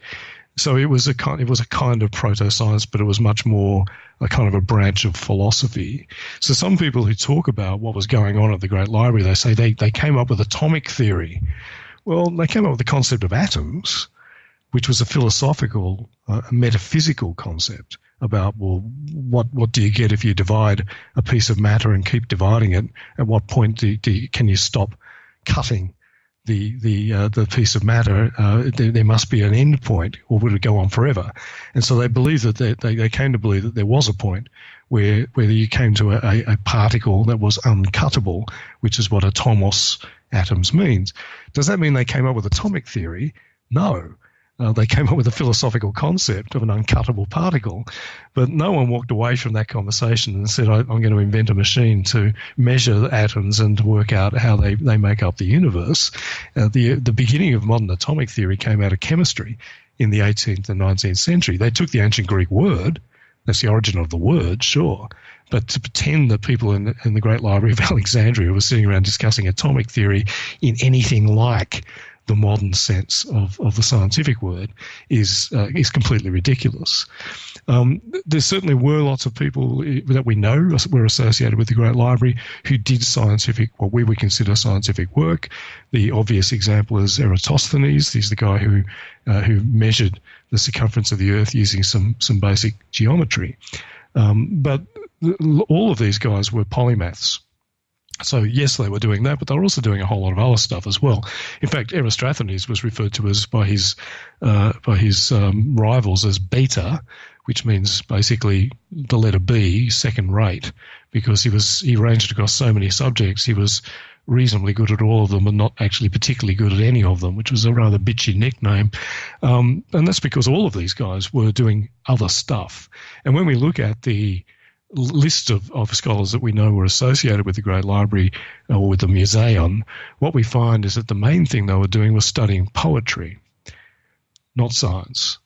In fact, they were mainly devoting themselves to the works of Homer and to the works of Pindar and the other great classical Greek poets, and also to the drama of the various Greek playwrights. So they weren't sitting around designing flying machines. And that's because ancient Greek proto-science wasn't connected to technology in the way in which modern science is. So modern scientists, I know some scientists who are theoretical physicists who get quite frustrated when people say, yeah, well, that's all great, but what do you do with it? For most modern people, science is meant to lead to technology. That's the whole point. Whereas in the ancient world, their proto-science was much more of a branch of philosophy. There were some exceptions. There were certainly some proto-scientists in the time who tinkered with machines. Hero of Alexandria is one. But there wasn't the same sort of link between natural philosophy and technology that came about in the early modern world and then gave rise to the science-technology nexus that we have today. So this is why they weren't designing flying machines.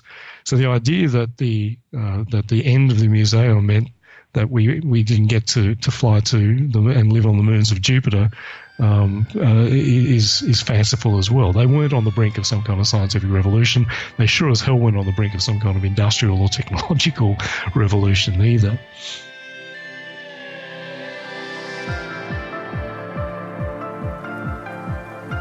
I'd like to remind everyone also at this point that you're listening to a Deeper Waters podcast. Everything we do is listener supported by people like you, and we could really use your support. I mean, if you heard last week's show, I had some very painful dental surgery. I had to lose 2 teeth. I still hate thinking about it. And what you do to help us, it can really help fix that, because we've been told I need a bridge, and that's very hard to come by when you're kind of broke. So if you go to my page, deeperwatersapologetics.com, there's a link on the side that says Help Support the Work of Deeper Waters Christian Ministries. You click in there and you get taken to Risen Jesus. Have you gone to the right place? Yes, you have. Those are my in-laws, actually, Mike and Debbie Lacona. And my mother-in-law knows finances, and clergy finances especially, very well, and since we're a non-profit, that helps. So, you go and you click there and you make your donation. You get in touch with Mike or Debbie or me or Allie and say, hey, I made my donation. I want to go to Nick Peters. I want to go to Deeper Waters. And we will give that donation. It will be tax deductible. And you can also buy ebooks that I have written, such as A Creed for the Ages, The Apostles' Creed in Today's Christian, or co-written, Defining Inerrancy, Groundless, God and Natural Disasters, etc. And another thing, Tim, over there down under where you're at, do women like jewelry down there? Most of the ones I know do, yeah. Okay, we've got a jewelry store, guys. See, all around the world, women like jewelry. So you can buy something special at Lady in Your Life. Get in touch with me if you want some help. 25% of it will go to Deeper Waters. And guys, words of wisdom I always give you at this point. You can buy something special at Lady in Your Life to make up that big screw-up that you recently did with her. Or you can buy something special at Lady in Your Life to make up that big screw-up that I know you're going to make with her. And if you can't do any of these, please do simple things like, share a podcast with friends, share it on your wall. Go on iTunes and leave a positive review. You guys have no idea how much I love to see those. Tim, do you have any organization or such you'd like to see people donate to? No, all of mine are way too secular, Nick. So maybe not. Yeah. Okay. Well, maybe I'll just say go to Tim's blog and check out his work. And if you have a Patreon set up, go there. Fair enough. I don't actually. I fund it all myself. Yeah. Well, when you were talking about going to the moon and such, I remember how you once commented on John Loftus's blog with a graph that you now have on the article about the stupidest thing ever on the internet. The chart. Yeah, well, the chart is something that was invented by a guy called Jim West, and it's a graph that apparently shows the great impact that Christianity has had on technology, and it shows how technology was rising exponentially until around about the time of the supposed Great Library of Alexandria being destroyed by the wicked Christians. Then there's a huge sort of trough, which has a label saying the Christian Dark Ages, and then it begins to rise again after the Reformation and the Scientific Revolution. And this guy Jim West is arguing that if there wasn't for that big trough, then it would have continued to rise, and of course we would now all be living in some kind of technological wonderland.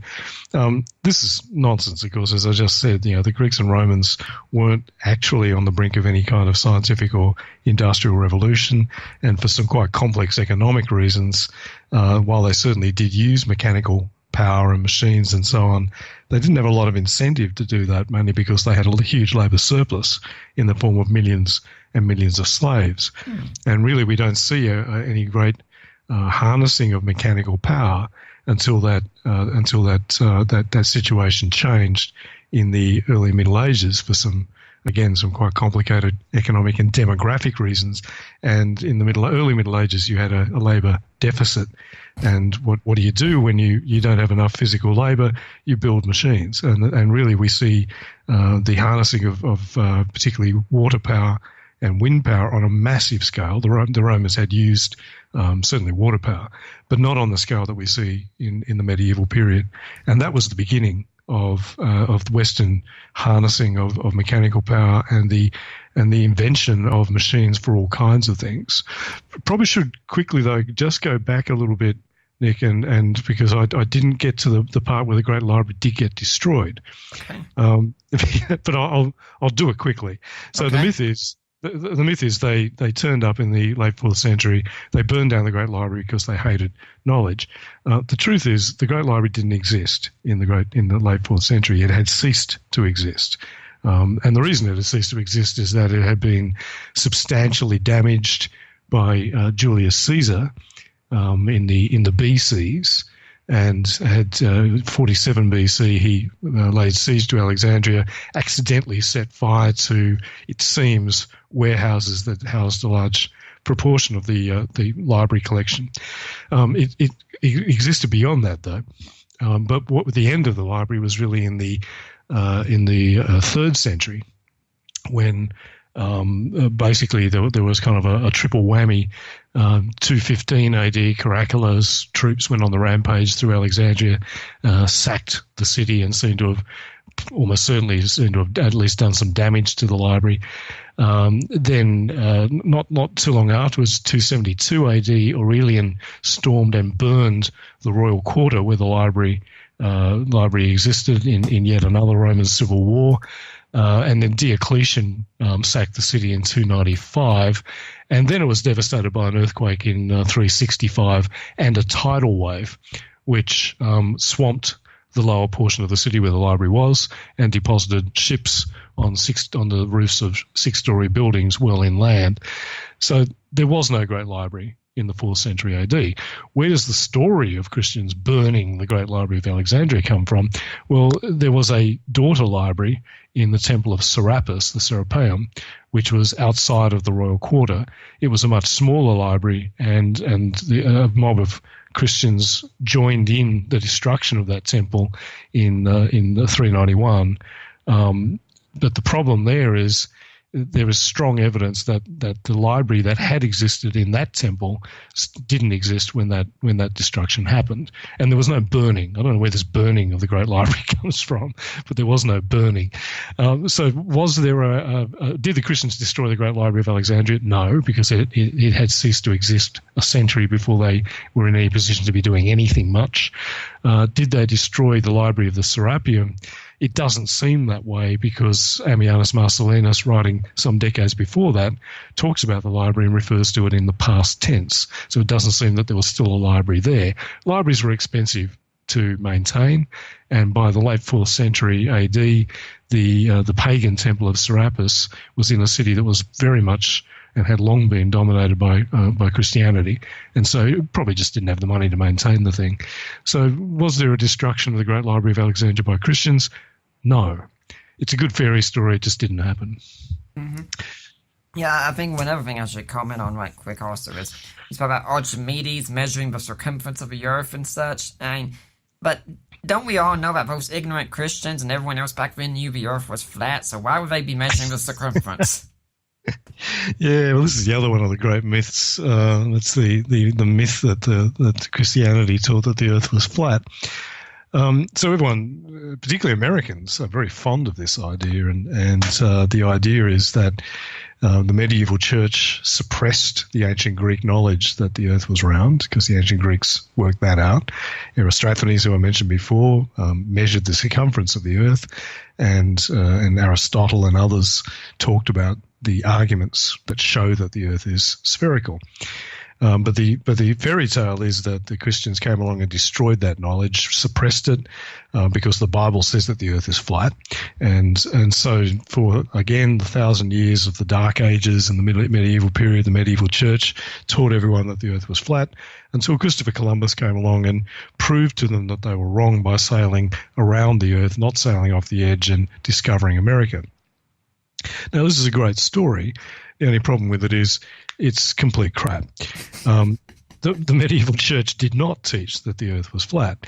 The idea that Columbus discovered that the earth was round was invented by Washington Irving, the American early 19th century novelist. Rip Van Winkle, right? That's the man. So in 1828, Washington Irving was commissioned by his publishers to write a fictionalized biography of Columbus, and it was meant to be released to coincide with one of the anniversaries of Columbus's voyage.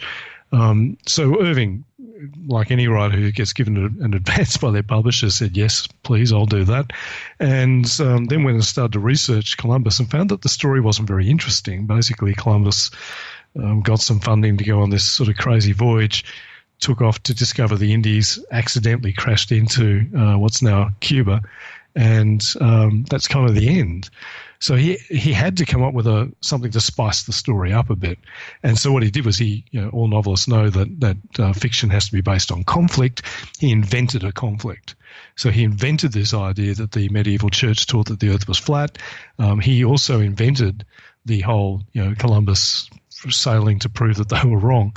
And the other advantage this had was he was writing in a period in which the United States was vehemently anti-Catholic and was looking for a kind of a hero as part of their founding myth, because the United States had only been around for a few decades at that stage, preferably one who wasn't English, because they were also still not terribly keen on the British. And so Columbus fitted the bill because he wasn't English, but the only problem was that he was Catholic. So one of the ways that this story sort of takes the curse off Columbus is by making him into a kind of a proto-Protestant, by having him come into conflict with the evil old Catholic Church. So it's a great little story, and it serves several polemical purposes. It's just complete invention. People in the Middle Ages were absolutely clear that the earth was round. One of the works of Plato that they didn't have too many of those because most of those got lost in the collapse of the Western Roman Empire, but one of them was Plato's Timaeus, and Plato there lays out a summary of the arguments that the earth was round, and people in the early Middle Ages read that and said, okay, well, that makes sense. And if we then look at writings from throughout the medieval period, early medieval, late medieval, they constantly talk about the Earth being round. And they base a lot of their calculations, a lot of their astronomy, a lot of their geography on exactly this idea. For example, they had the idea of the various geographical zones of the Earth, with the equatorial zone being hot and the northern zones being the Arctic and Antarctic being cold. That doesn't make any sense unless you understand that the Earth is round. So all the evidence shows that they understood the Earth was round. Some people try to argue, well, yeah, learned people knew that the Earth was round.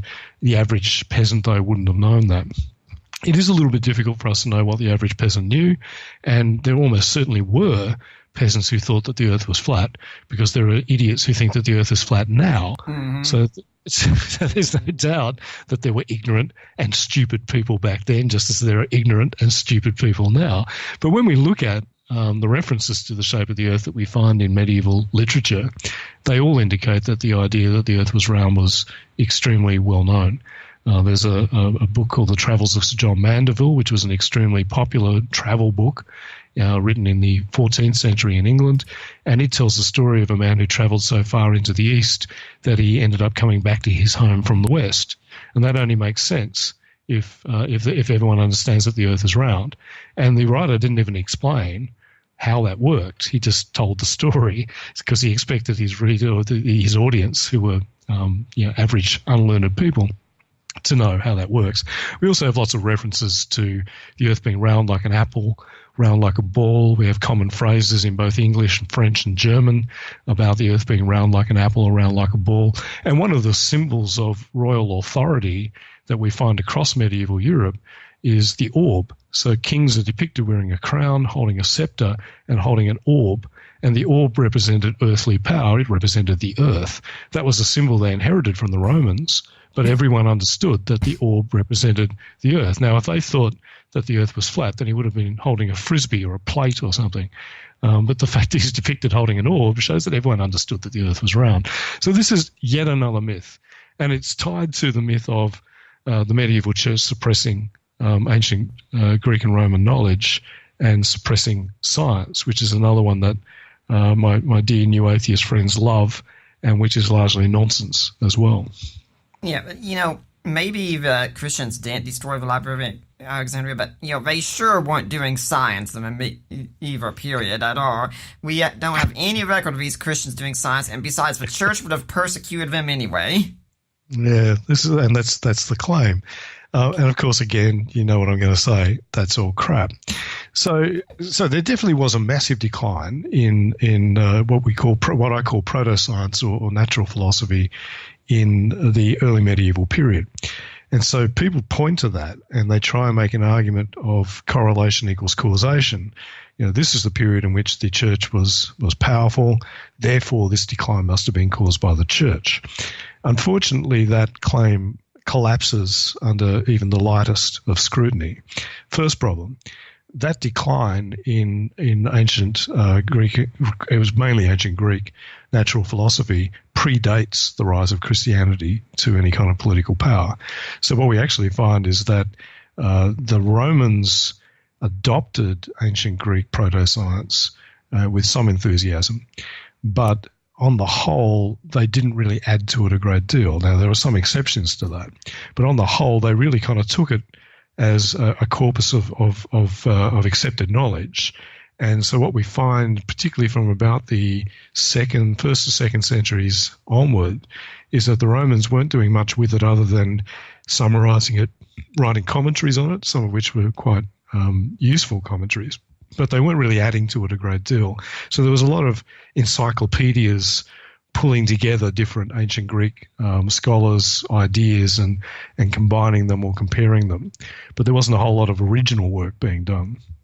Again, there are exceptions, but that on the whole, we find a decline which really accelerates in the 3rd century. And this is because the Roman Empire almost fell apart in the 3rd century. The 3rd century is often referred to as the period of military anarchy. And at one point, the Roman Empire split into three parts. It was under assault from barbarians who kind of scented blood in the water and crossed the borders. But mainly what was going on was the Romans were fighting Romans. And you had emperors rising and falling, sometimes as regularly as once every 6 months. And there was absolute chaos. In this period, we see lots of evidence that things were massively disrupted. We see an economic decline, not surprising if you've got a period of nearly 60 years of almost constant civil war and barbarian invasion. We see cities that were deep inside the Roman Empire suddenly building walls, defensive walls, and maintaining them. So there's clear evidence that things declined, and one of the impacts that this had was on education. So we see a great decline in the literary output of particularly the western half of the Roman Empire, and the western half of the Roman Empire never really recovers from that period when it comes to its educational infrastructure and its literary output. The eastern half of the empire, which was the richer and stronger and more intellectually vigorous anyway, did recover once the empire stabilized in the 4th century. But in the western half, we don't see the same kind of recovery of intellectual life. The other thing that we do see, and this is extremely important, is a massive decline in Greek literacy. So up to about the 3rd century, the western half of the empire, even though you spoke Latin, if you were an educated person, you also learned to read and speak Greek. And this was important because all of that ancient Greek proto-science was all written in Greek.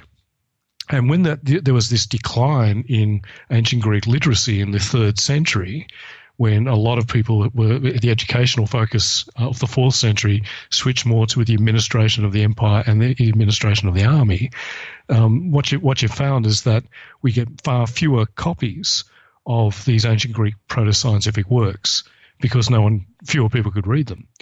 And so that's where the decline in proto-science in the west of the Roman Empire and therefore Western Europe came from. It didn't come from Christianity. Then in the 5th century, the Western Roman Empire collapsed completely. And so what had been a fairly steady decline in educational standards and literary output and literacy in Greek it fell off a cliff. It became a catastrophic collapse.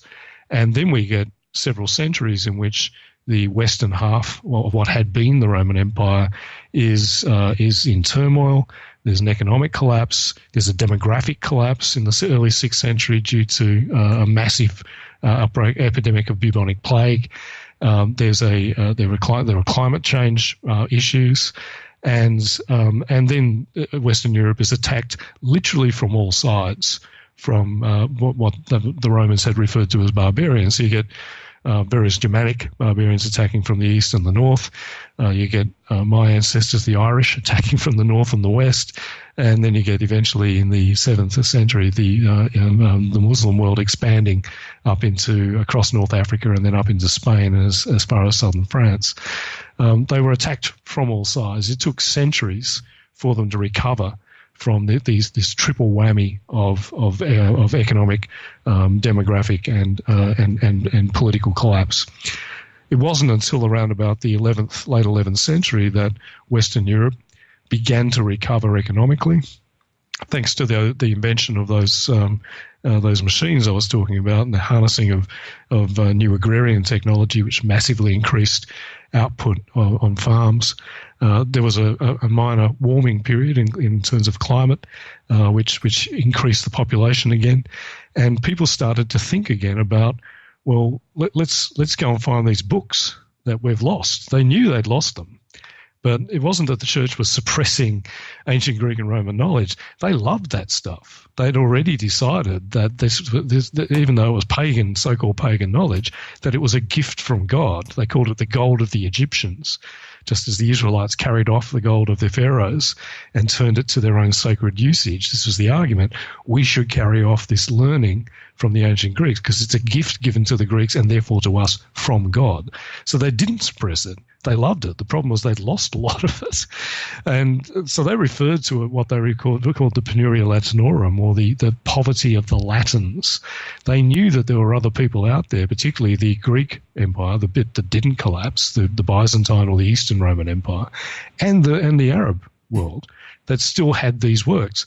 So they went looking for them. And what we find is an enormous movement, an intellectual movement in the late 11th and certainly the 12th century, which is often referred to as the 12th century Renaissance, where scholars medieval scholars from Western Europe, all of them clergy, went to places like Sicily, Spain, and the Eastern Roman Empire and taught themselves Greek, taught themselves Arabic, and taught themselves Hebrew, and used the translations of these lost ancient Greek works into those languages, translated them into Latin, and brought them back into Europe.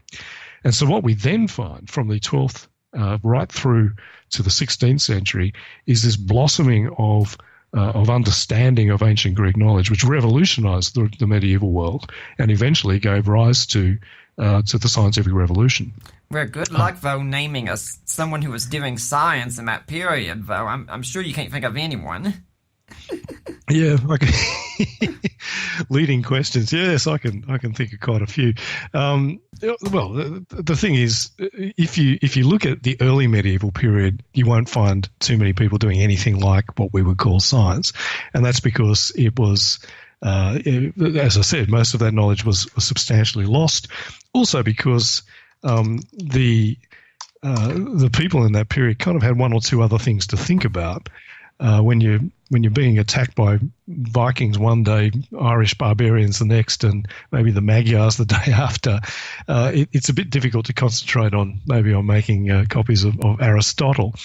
But there really was a flowering. Once that they recovered, there was a flowering of what we would call science, and so we've got a whole range of people who are doing some very interesting stuff. Albertus Magnus, Robert Grosseteste, Roger Bacon, John Peckham, Duns Scotius, Thomas Bradwardine, Walter Burley, William Heytesbury, Richard Swineshead, John Dumbleton, Richard of Wallingford, Nicholas Oresme, Jean Buridan, Nicholas of Cusa. None of these guys were burnt at the stake. But if you look at some of the stuff that these guys were saying, it's really quite interesting. There's a guy called William of Conches who was writing way back very early on in the early 12th century, and he was quite scornful of people who said we shouldn't pay any attention to what we would call science, examining the physical world, because you just have to say God did it, right? And his argument was, well, yeah, God can do anything. God could turn a cow into a tree or a tree into a cow, but does that mean that's what happened? Let's look at the physical world and use our brains, use reason to work out what was going on. So this is in the middle of the so-called Dark Ages. He looked at, for example, the book of Genesis, where we were talking about it before, where it says that God created Adam out of dust. And he said, well, okay, but what does that mean? Does that mean God literally picked up a handful of dust and created Adam? And he said, no, this is a figurative story. Right? He's writing in the 12th century, right? This is a figurative story. And then he began to talk about, well, how could man arise out of dust? Maybe dust, through the action of heat and water, could give rise to simple forms of life, which in turn could give rise to more complex forms and eventually give rise to something as complex as a human being. This is in the so-called Dark Ages. He's talking about evolution. I mean, obviously he didn't come up with a mechanism, and it's purely speculative, but what he's saying is it would be possible for this to happen through natural means, guided by God, but it would be possible for this to happen. Was he burnt at the stake? No. Well, he was regarded as one of the greatest thinkers of his time. If we look at Robert Grosseteste, for example, he was very interested in light. All these guys were very interested in light, and they studied optics, and they were very interested in the action of lenses and so on. But he was interested in how light travels, and he was imagining, well, maybe the universe began when a ball of light exploded outwards, and then as it cooled, it gave rise to the spheres of the planets and then eventually gave rise to the sphere of the stars. He was obviously working in an ancient Greek-style Ptolemaic conception of the universe, but he's talking about a version of the Big Bang. And actually his stuff was actually quite sophisticated, and there's been a recent study done on his work that sort of shows that he was thinking quite mathematically when he was talking about this stuff. It wasn't just, sitting around saying, well, maybe this happened. This again was in the Middle Ages. No one in the medieval period was burned at the stake, imprisoned, or oppressed for examining the physical world through reason. No one. And this is because they believed in the concept of what they call the two books. There was the book of God, and that was the Bible and the works of the church fathers. So that was Revelation, the works of the prophets and so on. And then there was the book of nature. And they believed these two books were telling the same story. So they believed that you should look at nature and you should use your God-given reason, because God is a rational God and the world is apprehensible using reason, to understand the book of nature and see how it complements the book of God. That was what they believed. So the idea that in the Middle Ages that people couldn't do that, there was no real conflict between what these guys were doing when they were examining, impetus, physics, optics, inventing eyeglasses in the process, by the way, coming up with the beginnings of a lot of our beginnings of science. There was no conflict between that and theology, because the theology was, this stuff is all part of the rational mind of God, therefore apprehend it rationally. Yep. This is why the idea that the church hated this stuff is absolute nonsense. No one burned at the stake or in prison. Hello, Galileo, Bruno, what about those two? Okay, all right, well, these are the ones that always get brought up, because this is where the whole myth of scientists being burned at the stake comes from. So one is Giordano Bruno. So the idea is that Giordano Bruno, who was a late 15th, early 16th century, we could call him a philosopher, was a scientist, and he believed that there were multiple worlds, and that the sun was just one of many suns, and the Earth goes around the sun. He believed in the Copernican image of the universe, the model of the cosmos. And he was therefore burnt at the stake for his scientific beliefs by the Catholic Church. Now, Giordano Bruno was burnt by the Catholic Church in the Campo del Fiore in Rome in February 1599. That bit is true. Giordano Bruno was not a scientist. If you actually read his works, it's perfectly clear this guy was a mystic. And he certainly believed a whole grab bag of ideas that he kind of mixed into his mystical melange of ideas, some of which were scientific, including the idea of Copernicus's model. But he was not in any sense an astronomer. In fact, when you read what he writes about Copernicus's model, he didn't understand it. He gets basic things wrong, really fundamental things wrong. So was he a scientist? Well, the actual scientists of the time, people like Johannes Kepler or Galileo, did not regard him as a scientist, and he was not doing the kind of science that they were doing. He wasn't doing science at all. In fact, he scorned the idea of using mathematics and measurement for cosmology, and believed that using mystical insight and intuition was the way to do it. So he actually poured scorn on Copernicus for limiting himself to mathematics. So the idea that this guy was some kind of scientist is absolute nonsense. One point when Kepler was writing to Galileo, he compared one of Galileo's arguments to that of Bruno, and that was not meant to be a compliment. That was meant to be an insult. Well, a bit of a subtle dig, anyway. So they didn't regard him as a scientist, and they didn't write about him, write to him. He wasn't part of their network of correspondence. And when they commented on him being a bit of a kook. When he was executed, Kepler said, "Thank God that monster is dead." This is Kepler, the actual scientist. So he didn't believe in these scientific ideas because he was a scientist. He believed in these scientific ideas because some of them fitted his mystical conception. So I use the analogy of he wasn't a scientist. He was a bit like Deepak Chopra, or one of those new ager guys who talk about relativity or quantum mechanics, not because they actually understand it or because they're in any way scientifically literate, but because it's kind of cool to mix that stuff in and make their mystical nonsense sound a little bit more credible. Bruno was a bit like that. The idea of multiple worlds, though, is something people often say, he came up with that. He didn't. He tells us he didn't. He got that from a guy he calls the Divine Cusanus. The Divine Cusanus is a fellow I just mentioned, Nicholas of Cusa.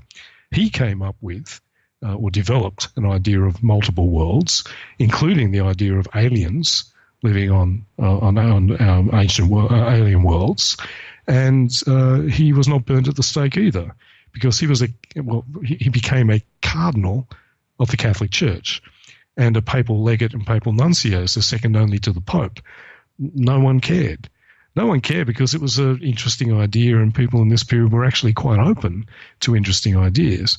Bruno got burned at the stake because Bruno believed in not just in these things, but in a whole lot of other stuff, including that Jesus was a magician and a fraud, that the Virgin Mary wasn't a virgin, and that transubstantiation in the Catholic Mass was fake.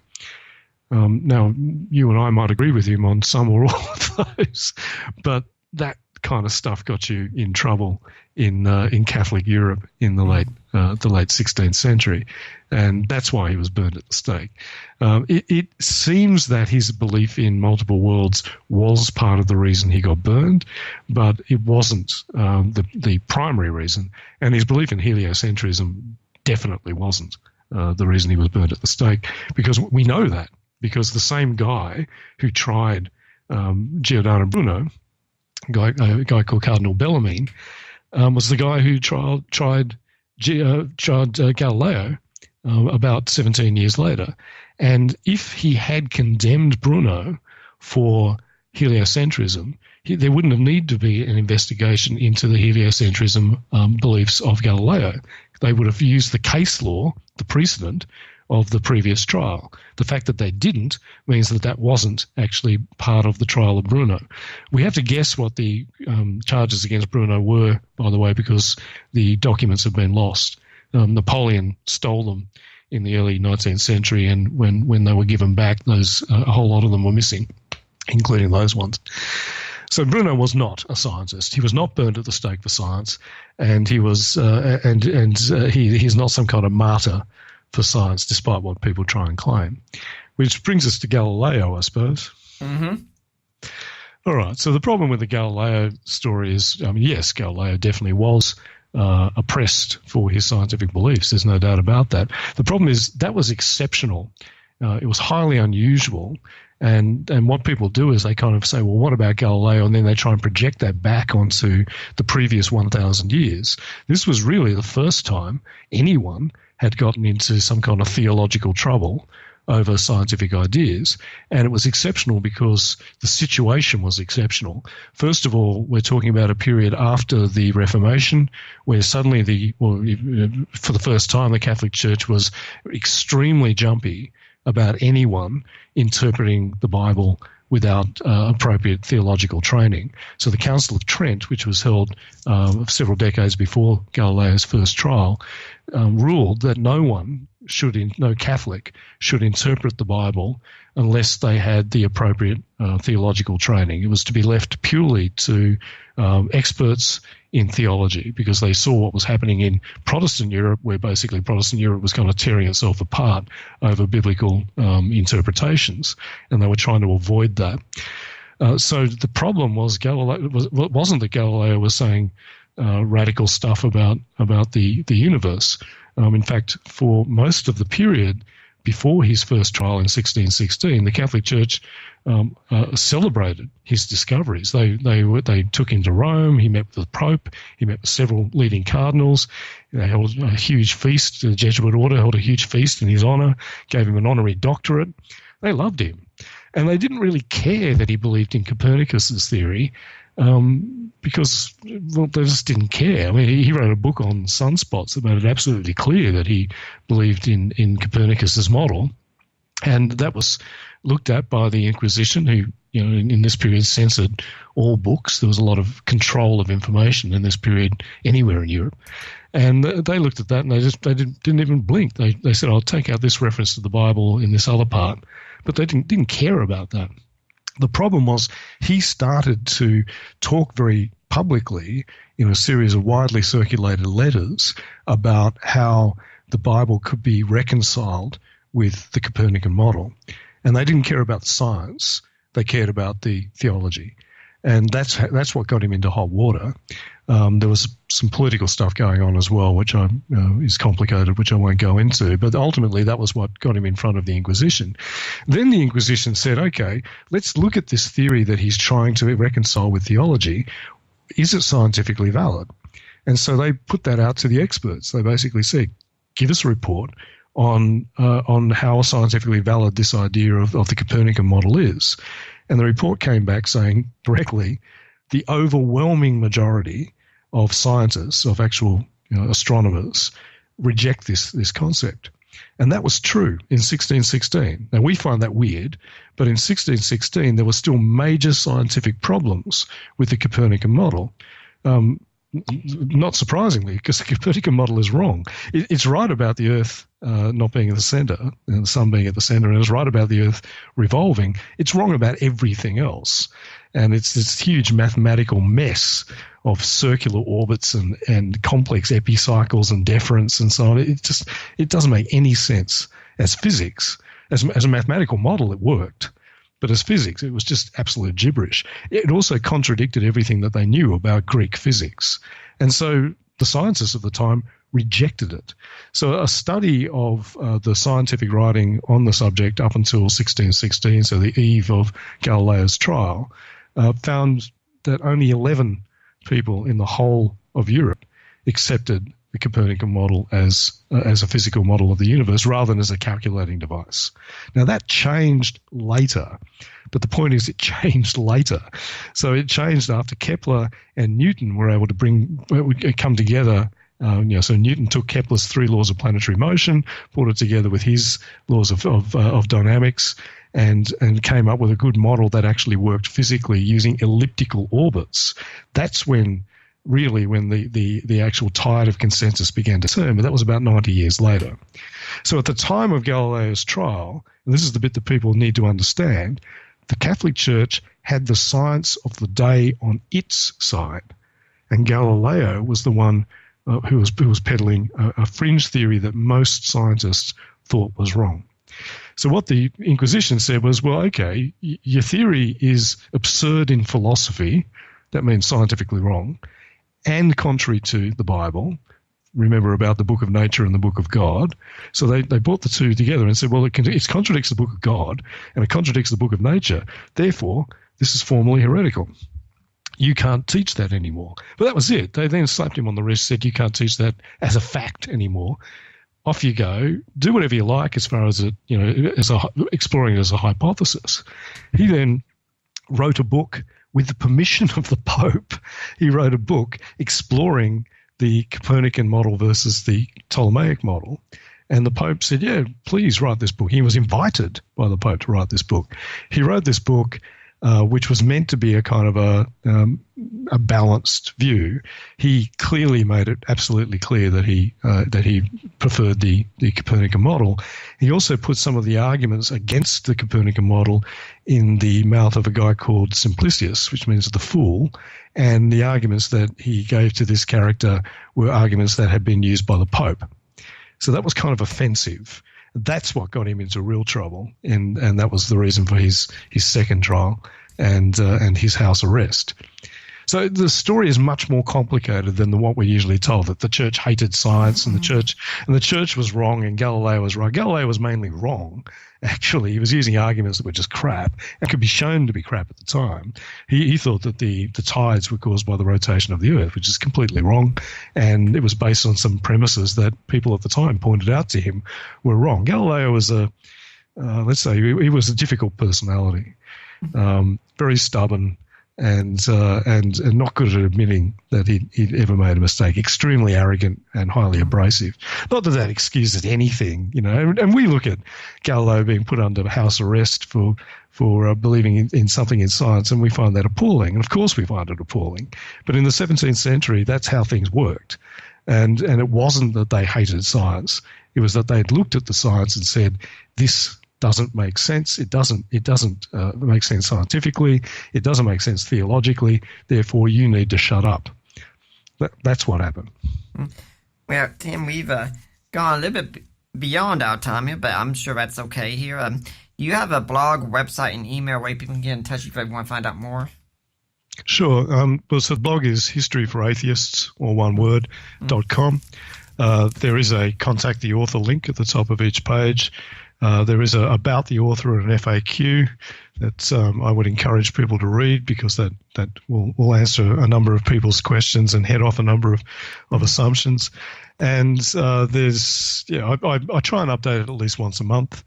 I'm doing a series of articles on Jesus mythicism, which is progressing quite slowly, but I'm also doing that series of articles on the great myths. And then every now and then I'll do a comment on some particularly stupid things that some of my new atheist friends have said recently. So I recently did one on Sam Harris, which attracted a lot of attention. So yeah, feel free to go and have a look. And but if anyone tells you that I'm not an atheist, if anyone tells you that I'm actually a Christian and so on, please tell them to shut up. Or you're Christian, your listeners are Christians, so they're probably a bit polite. Just tell them they're wrong. And do you have any final words you'd like to leave today for the Deeper Waters audience? No, all I would say is that don't hesitate in telling atheists that they're wrong about this sort of stuff. But obviously, as an atheist, be open-minded about our position. We're not all idiots. Unfortunately, some of us are. We're not all obnoxious. Some of us are very nice people, myself included. I'd say the same about my own tribe. It's human beings, I think. Yeah, there are jerks and idiots in every field. That's the problem. Well, I'd like to thank you for coming on. Hopefully we'll see you back here again sometime. No problem. Thanks, Nick. I'd like to remind everyone that next week we're going to have Ross Hickling on talking about Richard Carrier and the resurrection. For now, I'm Nick Peters, and I'm signing off.